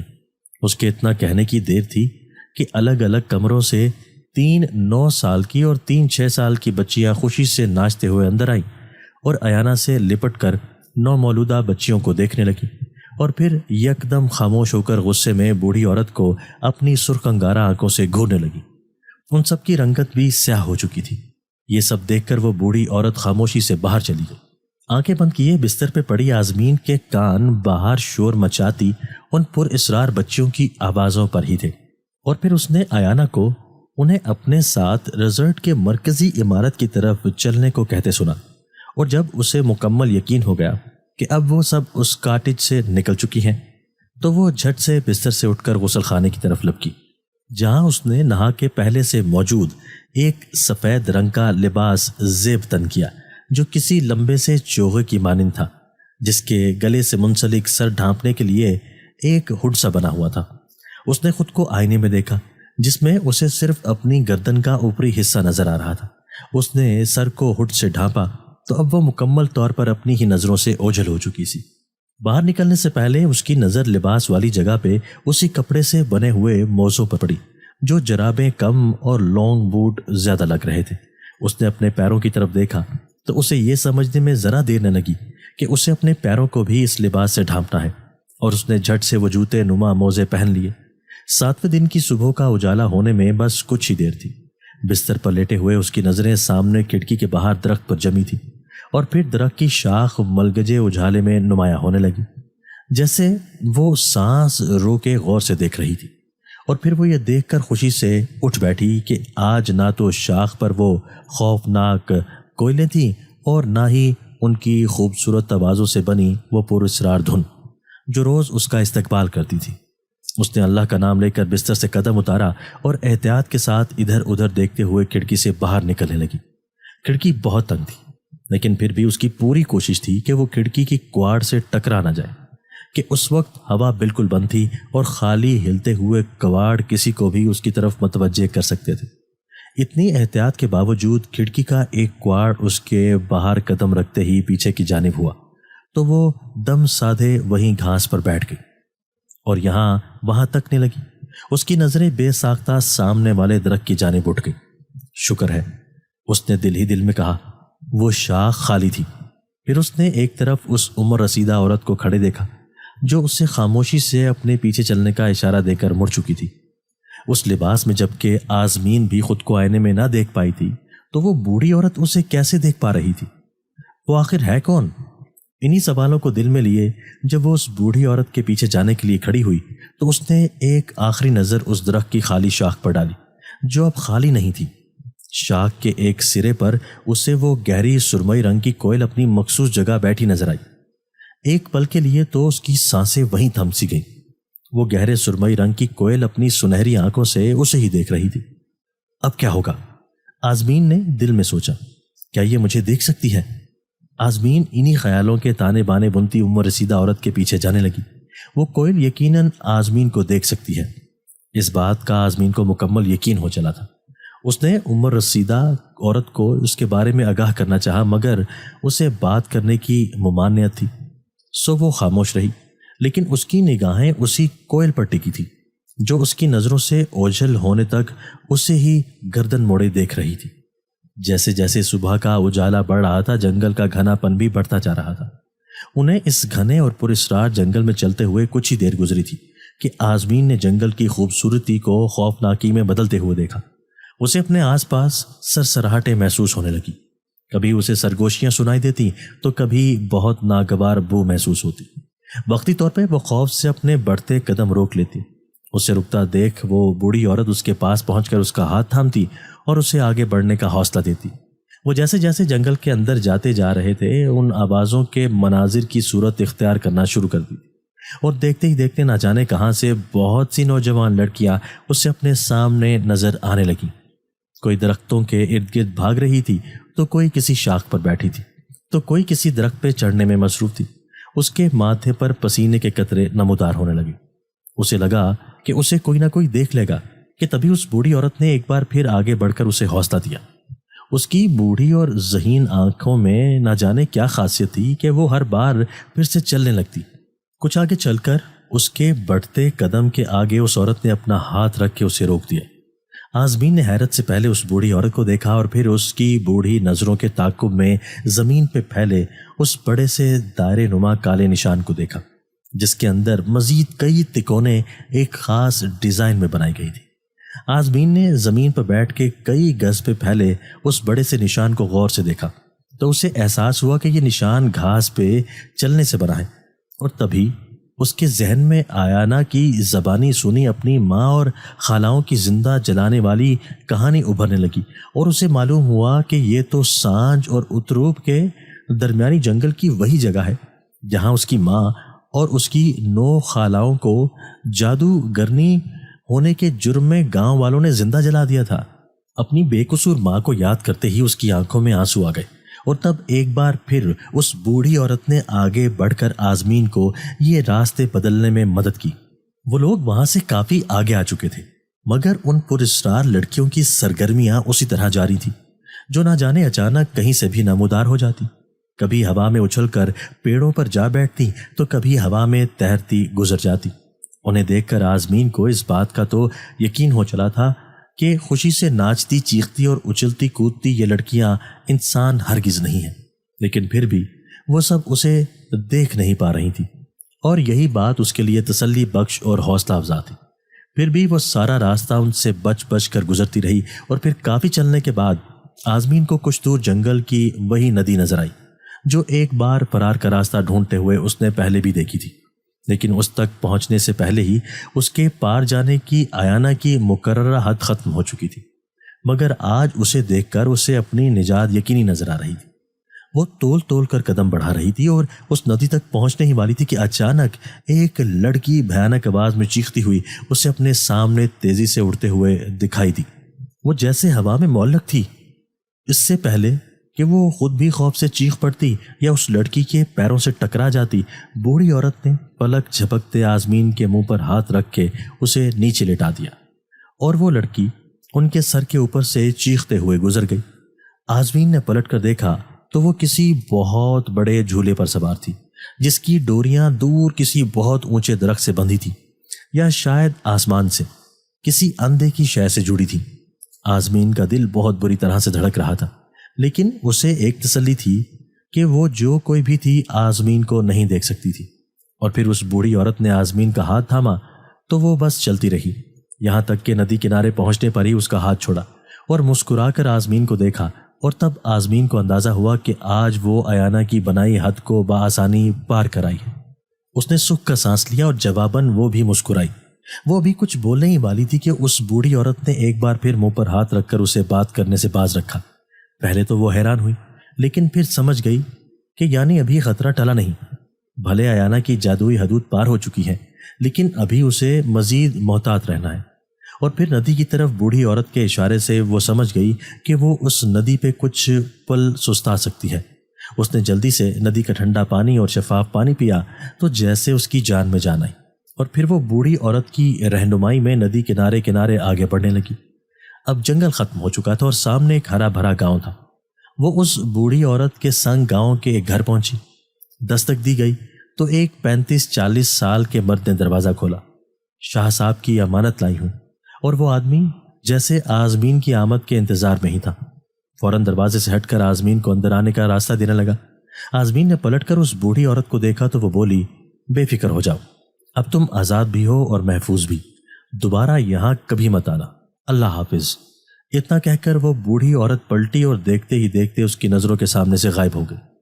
آزمین نے حیرت سے خالی فضا کو اور پھر دروازے سے ہٹ کر کھڑے اس آدمی کو سوالیہ نظروں سے دیکھا تو وہ مسکرا کر بولا، شاہ بابا آپ کا انتظار کر رہے ہیں۔ اس آدمی کو تو جیسے اس بوڑھی عورت کے غائب ہو جانے سے کوئی فرق ہی نہیں پڑا تھا، جیسے یہ اسی کے لیے کوئی معمولی بات نہیں تھی۔ وہ حیرت اور پریشانی میں گھری گھر کے اندر چلی آئی۔ وہ حیران و پریشان صحن کے بیچوں بیچ کھڑی تھی اور اس کے سامنے لمبی سفید داڑھی والے ایک بہت بوڑھے اور باریش بزرگ بیٹھے تھے، جن کی بھویں تک سفید تھی، سر پر پگڑی اور عمر 90-95 سال کے آس پاس تھی۔ انہوں نے آزمین کو اپنے سامنے پڑی کرسی پر بیٹھنے کا اشارہ کیا۔ اس کے پاس بے شمار سوال تھے، لیکن زبان جیسے ساتھ نہ دیتی تھی اور پھر اس کی آنکھوں سے اشک بہنے لگے۔ اسے جب احساس ہوا کہ وہ رو رہی ہے تو اس نے حیرت سے اپنے آنسو صاف کی اور تب اس باریش بزرگ کی شفقت بھری آواز اس کے کانوں میں پڑی، تم بالکل اپنی ماں جیسی ہو۔ وہ بھی جب پہلی بار مجھ سے ملی تھی، کلمہ پڑھنے سے لے کر نکاح پڑھنے تک اس کی آنکھیں بھی بہتی رہی تھیں۔ جانتی ہو ایسا کیوں ہوتا ہے؟ جب انسان خدا کے بے لوث محبت اور رحمت کا نظارہ کرتا ہے تو اس کی زندگی کے سبھی گلے شکوے، شکایتیں اور پچھتاوے آنسو بن کر بہہ نکلتے ہیں اور انسان کے سبھی گناہ دھل جاتے ہیں عاجزی کے پانی سے۔ اتنی خوبصورت بات شاید اس نے کبھی کسی کو کہتے نہیں سنا تھا۔ آپ میری ماں میرے بابا کو جانتے ہیں؟ آزمین نے پوچھا۔ میں تو تمہاری ماں کی ماں کو بھی جانتا ہوں اور تمہاری ماں کی بہنوں اور تمہاری بہن کو بھی۔ 27 سال پہلے تمہاری ماں مجھے تم دونوں لڑکیوں کی ذمہ داری سونپ کے گئی تھی، لیکن مجھ سے پہلے تمہاری نانی تم دونوں تک پہنچ گئی۔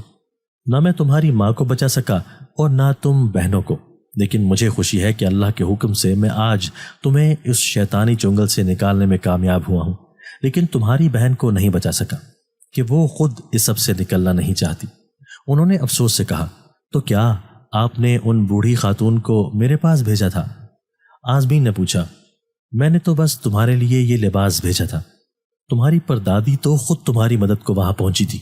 ان کے اتنا کہتے ہی ایک کمرے سے 30-35 سال کی ایک عورت ہاتھ میں شربت کا گلاس لیے اس کی طرف بڑھی۔ یہ میری بہو ہے، میرے پوتے کی بیوی، کپڑا بنتی ہے۔ اسی نے یہ کپڑا بنا اور سلائی کی اور میں نے اس پر دم کر دیا اور اللہ کے حکم سے تم ان آسیبوں کی نظروں سے اوجھل ہو گئی۔ وہ گنگ تھی۔ وہ اسے حیران دیکھ کر پھر سے بولے، تم کچھ دن پہلے جب یہاں آئی تھی تو سانج رکی تھی نا کچھ پل کو، بس تمہارے کسی اپنے نے تمہیں وہاں دیکھا اور پھر انہوں نے مجھے تمہارے اتر روپ میں تمہاری بہن کے ہاتھوں وہاں قید ہو جانے کی رداد سنائی، اور تب ہم سب نے تمہارے وہاں سے نکلنے کی ترکیب کی اور اللہ کے حکم سے آج تم یہاں ہو۔ وہ نہ جانے کیا کہہ رہے تھے اسے۔ کیا اتروپ؟ نہیں، میں اتروپ نہیں جا سکی، مجھے تو ایانا نے جل ماجی نامی ایک گاؤں کے ریزورٹ میں قید کیا تھا۔ اس نے بتایا تو وہ بولے، بیٹی جل ماجی نام کا کوئی گاؤں یہاں ہے ہی نہیں، وہ اتروپ ہی تھا، اور وہ کوئی ریزورٹ نہیں تھا، تمہاری نانی کا وہی گھر تھا جہاں وہ سب کالا جادو کرتی تھی۔ وہ ریزورٹ تو بس تمہاری نظروں کا دھوکہ تھا، ایک جال تمہاری آنکھوں میں دھول جھونکنے کے لیے۔ 27 سال پہلے سانج والوں نے اتروپ کا وہ گھر بھی جلا دیا تھا، اور پھر سانج بھی جل گیا اور آہستہ آہستہ اتروپ کے لوگ بھی وہاں سے جانے لگے اور وہ بھی سانج کی طرح ویران رہ گئے۔ وہاں تو بس ویرانے ہیں یا تمہاری نانی کے اجڑے باغات۔ انہوں نے خلاصہ کر کے آزمین کو مزید حیران کر دیا تھا۔ لیکن میری پردادی تو مر چکی ہیں، تو میری مدد کو کیسے آ سکتی ہیں؟ کیا وہ ان کی روح تھی؟ وہ حیران تھی۔ بیٹی، جسم مرتا ہے، روح نہیں، اور نیک روح تو ایک توانائی کی طرح ہوتی ہے، روشن اور آزاد، جسے اللہ جہاں چاہے تا قیامت کوئی ٹھکانہ دے دے، آسمانوں پہ، زمین میں، یا جہاں اللہ چاہے، اور اللہ جس کی مدد کرنا چاہے اس کے لیے کوئی بھی وسیلہ بنا سکتا ہے، اس کی مدد کے لیے کسی کو بھی چن سکتا ہے، زندہ جسم یا روح، نیک یا بد، انسان یا جن۔ اور تم جس تکلیف سے دوچار تھی اس میں تمہاری پردادی سے بہتر کون ہو سکتا تھا، تمہاری مدد کو پہنچنے والا؟ دائمہ آس پاس کے سبھی گاؤں کی سب سے تجربہ کار خاتون تھی، تو بس وہ پہنچ گئی تمہاری بہن کے پاس اور اس کے کام میں اس کی مدد کرنے کے لیے کسی طرح سے اسے منا ہی لیا۔ شاہ بابا کی اس بات سے آزمین کو اپنی حالت یاد آ گئی تو وہ پھوٹ پھوٹ کر رونے لگی۔ میں بہت گناہ گار ہوں، لیکن یقین جانیے یہ گناہ میں نے نہیں کیا تھا، جس کی سزا اور تکلیف میں نے جھیلی ہے۔ میں نے اپنی روح کو پاک رکھنے کی ہر ممکن کوشش کی، لیکن میرا جسم کیسے ناپاک ہوگا؟ میں اس سے قطعی انجان ہوں۔ وہ سسکیاں لینے لگی۔ بیٹی، تمہارا جسم بھی پاک ہے، تمہاری روح کی طرح۔ وہ سب تو ایک شیطانی چکر تھا، محض ایک کھیل کھیلا گیا تھا تمہارے دل و دماغ کے ساتھ، ایک شیطانی کھیل، ایک بہت بڑے جادوئی عمل کے لیے تمہیں صرف استعمال کیا گیا ہے، تمہاری خالاؤں کی بدروحوں کو شیطان کی قید سے چھڑوانے اور اس دنیا میں دوبارہ لانے کے لیے۔ لیکن تمہاری بیوقوف بہن کیا یہ نہیں جانتی کہ خدا کے علاوہ کون ہے جو انسان کو موت اور زندگی دے سکے؟ تمہارے ذریعے انسانوں کو نہیں، انہیں تو ڈائنوں کو واپس لانے کی کوشش کی گئی ہے، جنہیں جلا کے مار دیا گیا تھا۔ اور اس سے پہلے کہ ان 10 جادوگرنیوں کا گروہ پورا کیا جاتا، تم پہ اللہ نے کرم کیا اور تم اس آسیب نگری سے نکل آئی۔ اب تم ہی بتاؤ کہ 3 ہی دن کے حمل سے کون سی عورت کسی انسان کو فوراً جنم دے سکتی ہے؟ اور پھر 7 دنوں میں 9 انسانوں کو لگاتار پیدائش؟ کیا 3 دن؟ لیکن ایانا تو مجھے 6 مہینوں کا یقین دلا کر مجھے میری یادداشت کھونے کا الزام دیتی رہی، جبکہ میں ہر روز ایک ایک دن گنتی تھی، اور مجھے بھی یقین تھا کہ میں نے وہاں 7 ہی دن گزارے ہیں۔ آزمین شاہ بابا کی یقین دہانی پر پرسکون ہو چلی تھی۔ بیٹی، جھوٹ شیطان کا سب سے پہلا ہتھیار ہے جس سے وہ انسان کو دھوکہ دیتا ہے۔ ان بدروحوں نے بھی یہی کیا جو کوئل کے روپ میں تمہاری چوکیداری کرتی تھی۔ اور بیٹی، کوئل کی ایک قسم ایسی بھی ہوتی ہے جو کہ دوسروں کے گھونسلوں میں جا کر اپنے انڈے دیتی ہے تاکہ انہیں کوئی اور سینچے اور پالے۔ وہ 9 کوئلے وہی 9 ڈائنیں تھیں جنہیں ڈائنوں کے روپ میں جنم تو تم نے دیا ہے، لیکن یہاں ان کی ماں ایانا ہی کہلائے گی، بلکہ اس کوئل کی طرح جو اپنے انڈوں کے لیے دوسرے پرندوں کا گھونسلہ استعمال کرتی ہے۔ 10 ڈائنوں کے اس ادھورے جھنڈ کو پورا کرنے والی 10ویں کوئل وہ خود ہے۔ آزمین کے لیے یہ سب باتیں بالکل نہیں تھیں۔ اسے کوئلوں کی خصلت اور طرز زندگی کے بارے میں کچھ خبر نہیں تھی، لیکن یہ بات تو سچ ہے کہ وہ بہت پراسرار تھی اور ہر روز ایک پراسرار دھن بھی گنگناتی تھی۔ ان بدروحوں کو انسانی شکل میں ڈھالنے کے لیے انہی کے خاندانی خون اور جسم کی ضرورت تھی، اور ایانا نے بڑی چالاکی سے اس کام کے لیے تمہیں استعمال کیا تاکہ وہ خود کسی بھی قسم کی تکلیف سے محفوظ رہ سکے اور اس سے جڑے اپنے جادوئی عملیات بھی جاری رکھ کے شیطان کی خوشنودی حاصل کر سکے۔ یوں تو اسے تمہاری مزید ضرورت نہیں، لیکن تمہارا اس کے آسیبی نگری سے یوں فرار ہو جانا اسے تمہارا کھلا دشمن بنا سکتا ہے۔ شاہ بابا نے اتنا کہہ کر اپنی بہو سے پانی کا ایک کٹورا منگوایا اور کچھ دیر تک اس پر قرآنی آیات اور دعائیں پڑھ کر پھونکتے رہے، اور پھر اس عورت کو وہ کٹورا واپس کرتے ہوئے بولے، بیٹی، اس بچی کو اندر لے جاؤ اور اسے غسل صحت دو اور اس کے اسی لباس کو دھو کر اسے پھر پہنا دو، اس کے بعد اسے اچھے سے کھانا کھلا کر سلا دو۔ وہ عورت تابیداری سے آزمین کو لے کر جانے کے لیے آگے بڑھی تو شاہ صاحب آزمین سے بولے، بیٹی، صبح فجر کے بعد تمہیں یہاں سے نکلنا ہے، میرا پوتا تمہیں اسٹیشن تک چھوڑ آئے گا، لیکن دھیان رہے کہ لباس تبدیل مت کرنا جب تک تم بنگال کی حدود سے نکل نہیں جاتی۔ وہ مشکور سی وہاں سے اٹھ کر اس عورت کے ساتھ اندر چلی گئی۔ شاہ صاحب کی بہو نے ان کا دم کیا ہوا کٹورے کا پانی حمام کے پانی میں ڈال دیا اور آزمین سے اس کے کپڑے لے کر دھونے کے لیے چلی گئی، اور جتنی دیر میں آزمین نہا کر فارغ ہوئی وہ عورت وہ لباس لے کر واپس بھی آ گئی جو کہ پہلے سے زیادہ اجلا لگ رہا تھا۔ یہ اتنی جلدی سوکھ کیسے گیا؟ آپ کے پاس کوئی ڈرائر ہے؟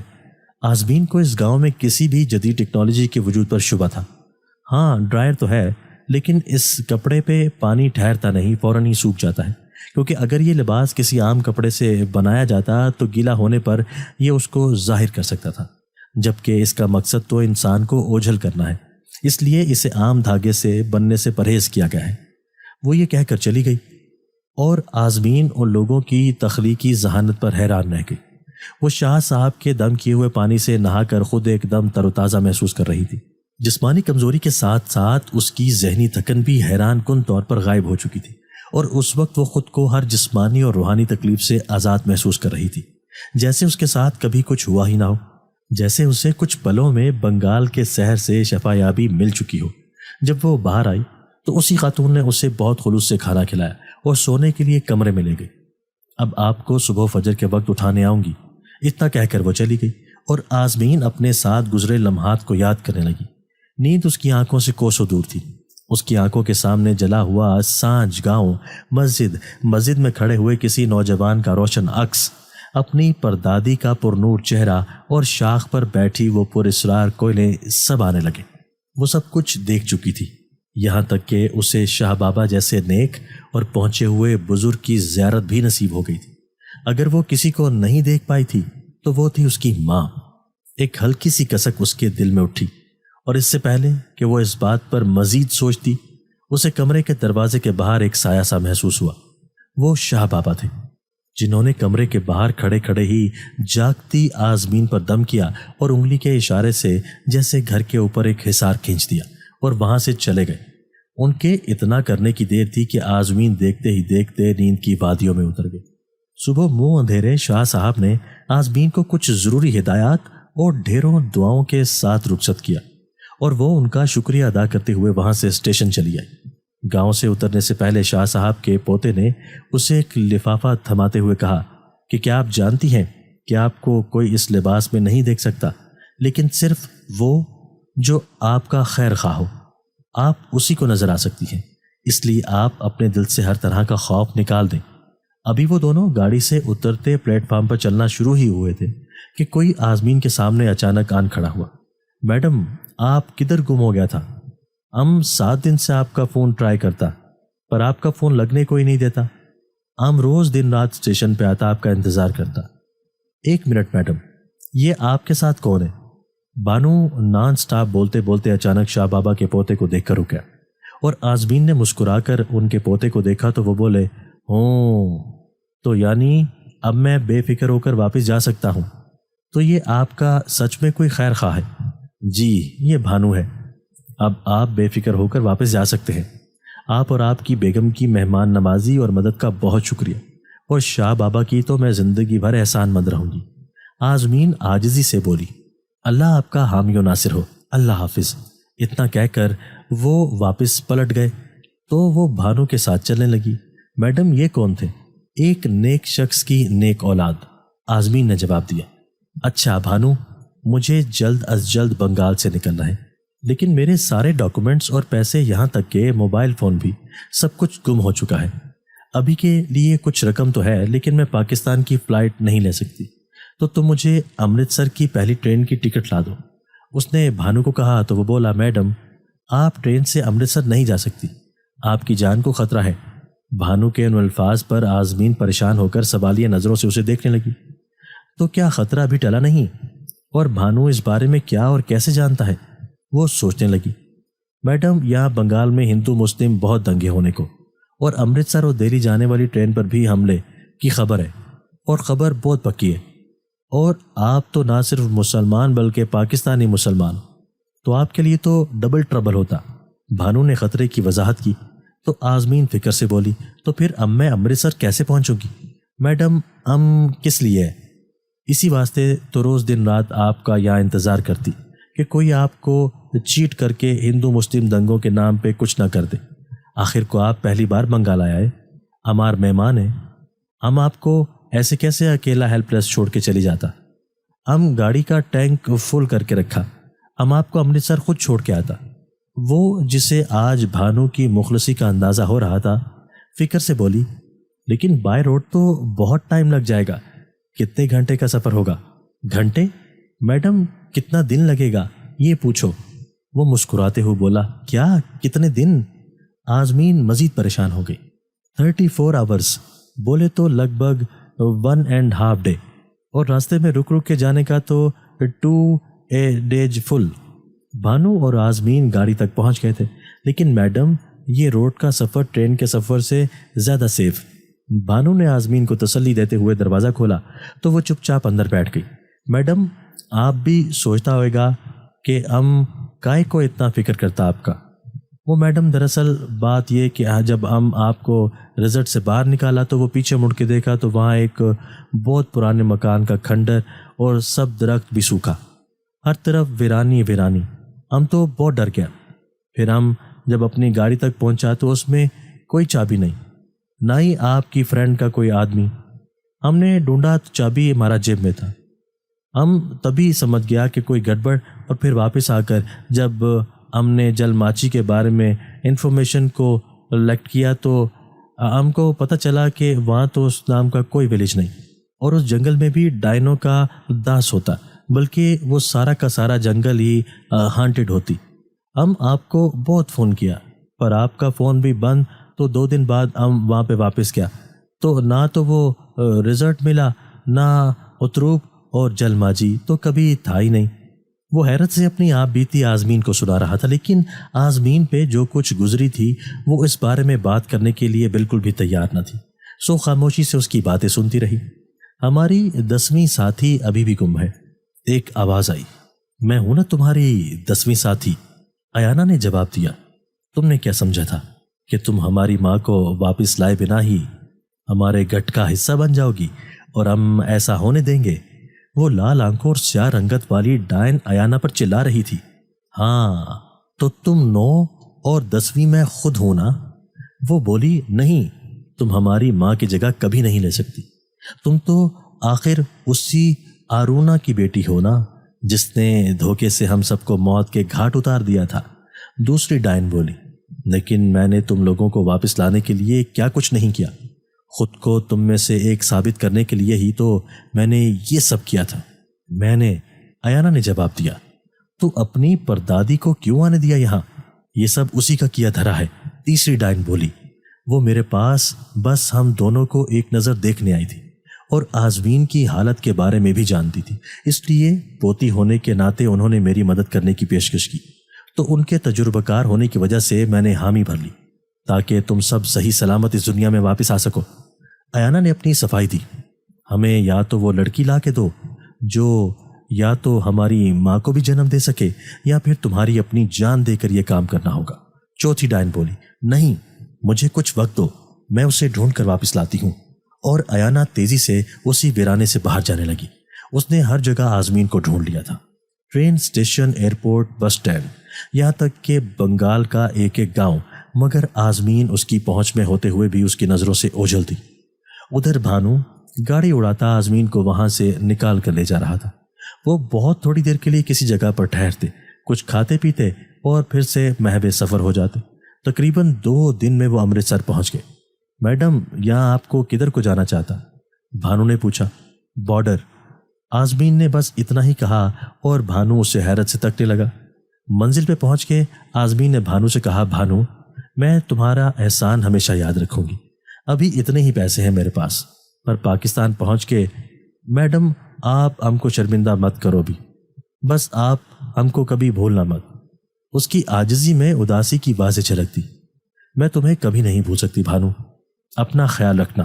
اتنا کہہ کر آزمین نے ہوڈ سر پر لیا اور گاڑی سے اتر کر گیٹ کی طرف قدم بڑھا دیے، اور بھانو پھٹی پھٹی آنکھوں سے ہندوستان اور پاکستان کے کھلے درمیانی گیٹ سے آزمین کو فوجیوں کے بیچ سے بنا کسی روک ٹوک کے گزرتے دیکھتا رہا، اور وہ بآسانی امرتسر سے لاہور داخل ہو گئے، کیونکہ وہ جانتی تھی کہ واہگہ بارڈر کی فلیگ سیرمنی بے شک شام کے 4:15 بجے سردیوں میں اور گرمیوں میں 5:15 بجے ہوتی ہے، جو کہ 45 منٹ جاری رہتی ہے۔ واہگہ اٹاری بارڈر کا داخلی راستہ صبح 10 سے شام 4 بجے تک کھلا رہتا ہے۔ وہ ٹھیک 10 بجے وہاں پہنچی تھی، اور گیٹ کے کھلتے ہی وہ بڑے اعتماد سے چلتی امرتسر سے لاہور داخل ہو گئی۔ بھانو دور سے اسے نظروں سے اوجھل ہوتے جاتے دیکھتا رہا، مگر اس بات پر حیران تھا کہ آزمین سے نہ تو کسی نے کوئی پوچھ گچھ کی، نہ ہی روکا۔ کیا اسے بھانو کے سوا کوئی اور دیکھ نہیں سکتا تھا؟ وہ مسکراتی ہوئی اپنے وطن میں قدم رکھ چکی تھی۔ مونسون ہندوستان اور پاکستان میں ایک ساتھ ہی آتا تھا، اور بارڈر کے اس پار اپنے دیس میں بھی موسم بہت سہانا تھا۔ وہ نہر کے کنارے چلتے چلتے ایک جگہ سستانے کے لیے بیٹھ گئی۔ ایانا پلیٹ فارم کے ایک بینچ پر بیٹھی اپنی ناکامی سے مجبور ہو کر سامنے کھڑی ٹرین میں بیٹھ کر بھاگ جانے کا سوچ رہی تھی کہ کسی نے اس کے کندھے پر زور سے ہاتھ رکھا، اور پھر دوسرے کندھے پہ بھی۔ وہ دونوں ڈائنیں اس کے دائیں بائیں بیٹھی اسے گھور رہی تھیں۔ جنگل کے بیچوں بیچ بنے آگ کے جلے کالے نشان کے درمیان ایانا کو باندھ کر لٹکا دیا گیا، اور پھر وہ سب ڈائنیں اس کے گرد خوفناک شکلوں میں گھومتے ہوئے اس پر ٹوٹ پڑی۔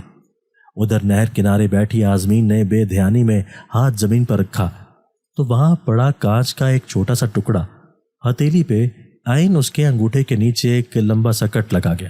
اس نے فوراً اپنا ہاتھ بہتے پانی میں ڈال دیا۔ اسے خبر نہیں تھی کہ ہتھیلی پہ موجود اس کی جڑواں بہن کی لکیر کٹ چکی ہے۔ وہ بس اپنے بہتے خون کو دیکھ رہی تھی۔ ایک دم نہ جانے ایانا کیوں سے یاد آنے لگی تھی۔ شاید اسی خون کا رشتہ تھا جو اب بہہ رہا تھا، پر کیسا رشتہ؟ وہ بھی تو آخر ان پر اسرار کوئلوں کے جھنڈ کی 10ویں کوئل تھی، جو کہ سب کی سب بدروہیں تھیں۔ اور پھر آزمین کو اس گہرے سرمئی رنگ کی آخری کوئل کا خیال آیا کہ اگر ایانا 10ویں کوئل تھی تو وہ سنہری آنکھوں والی کوئل کون تھی؟ جو بھی تھی، اسے کیا؟ اسے تو بس ایک کسک تھی کہ وہ اپنی ماں کو نہیں کھوج پائی۔ کوئی نشانی، کوئی کہانی، کچھ بھی نہیں۔ اور تبھی اسے نہر کنارے لگے درختوں میں سے کسی کوئل کی کوک سنائی دی۔ اس نے آواز کے تعین میں دیکھا تو 7 درخت پر وہی گہرے سرمئی رنگ کی سنہری آنکھوں والی کوئل اسے دیکھ رہی تھی، جیسی وہ بنگال میں دیکھا کرتی تھی۔ نہیں، یہ ویسی نہیں، یہ تو وہی تھی، وہی 11ویں کوئل۔ کیا یہ بنگال سے اس کے ساتھ یہاں تک چلی آئی تھی؟ پر ایسا کیسے ممکن ہے؟ وہ کوئل اڑ کر آزمین کے پاس آ بیٹھی اور پھر اڑ گئی، جیسے اسے بھی اٹھنے کا اشارہ دے رہی ہو۔ آزمین بھی جیسے اس کی بات سمجھ رہی ہو، سو وہ بھی اٹھ کے اس کے پیچھے چلنے لگی۔ وہ کوئل ٹہر ٹہر کر اڑتی، کسی جھاڑ یا درخت پر رکتی، پلٹ کے آزمین کو دیکھتی اور پھر آگے بڑھ جاتی، اور آزمین بھی اس کے پیچھے پیچھے چلتی جاتی، جیسے آزمین کو یقین تھا کہ اسے اس کوئل سے کوئی خطرہ نہیں۔ اسے جیسے یقین تھا کہ یہ کوئی بدرو نہیں بلکہ کوئی نیک روح ہے، کیونکہ اس کا تعلق 10 کوئلوں کے جھنڈ سے نہیں تھا۔ 10ویں کوئل یا تو ایانا تھی یا اس کی نانی، جبکہ یہ تو 11ویں کوئل تھی۔ اپنی ماں کو نہ دیکھنے یا نہ ملنے کی کسک اچانک سے ختم ہو گئی تھی کہ اب اس کے پاس نشانی بھی تھی اور کہانی بھی، 11ویں کوئل کی کہانی۔ دوستو، اگر آپ کو آج کی ہماری یہ ویڈیو پسند آئی ہے تو اسے لائک کیجئے اور اسے اپنے پیاروں کے ساتھ شیئر ضرور کیجئے گا۔ اور ہاں، اگر آپ نے ابھی تک ہمارا چینل سبسکرائب نہیں کیا تو ہمارا چینل سبسکرائب کر دیجئے اور بیل آئیکن بھی پریس کر دیجئے تاکہ ہماری ہر نئی آنے والی ویڈیو آپ کو بر وقت مل سکے۔ اللہ حافظ۔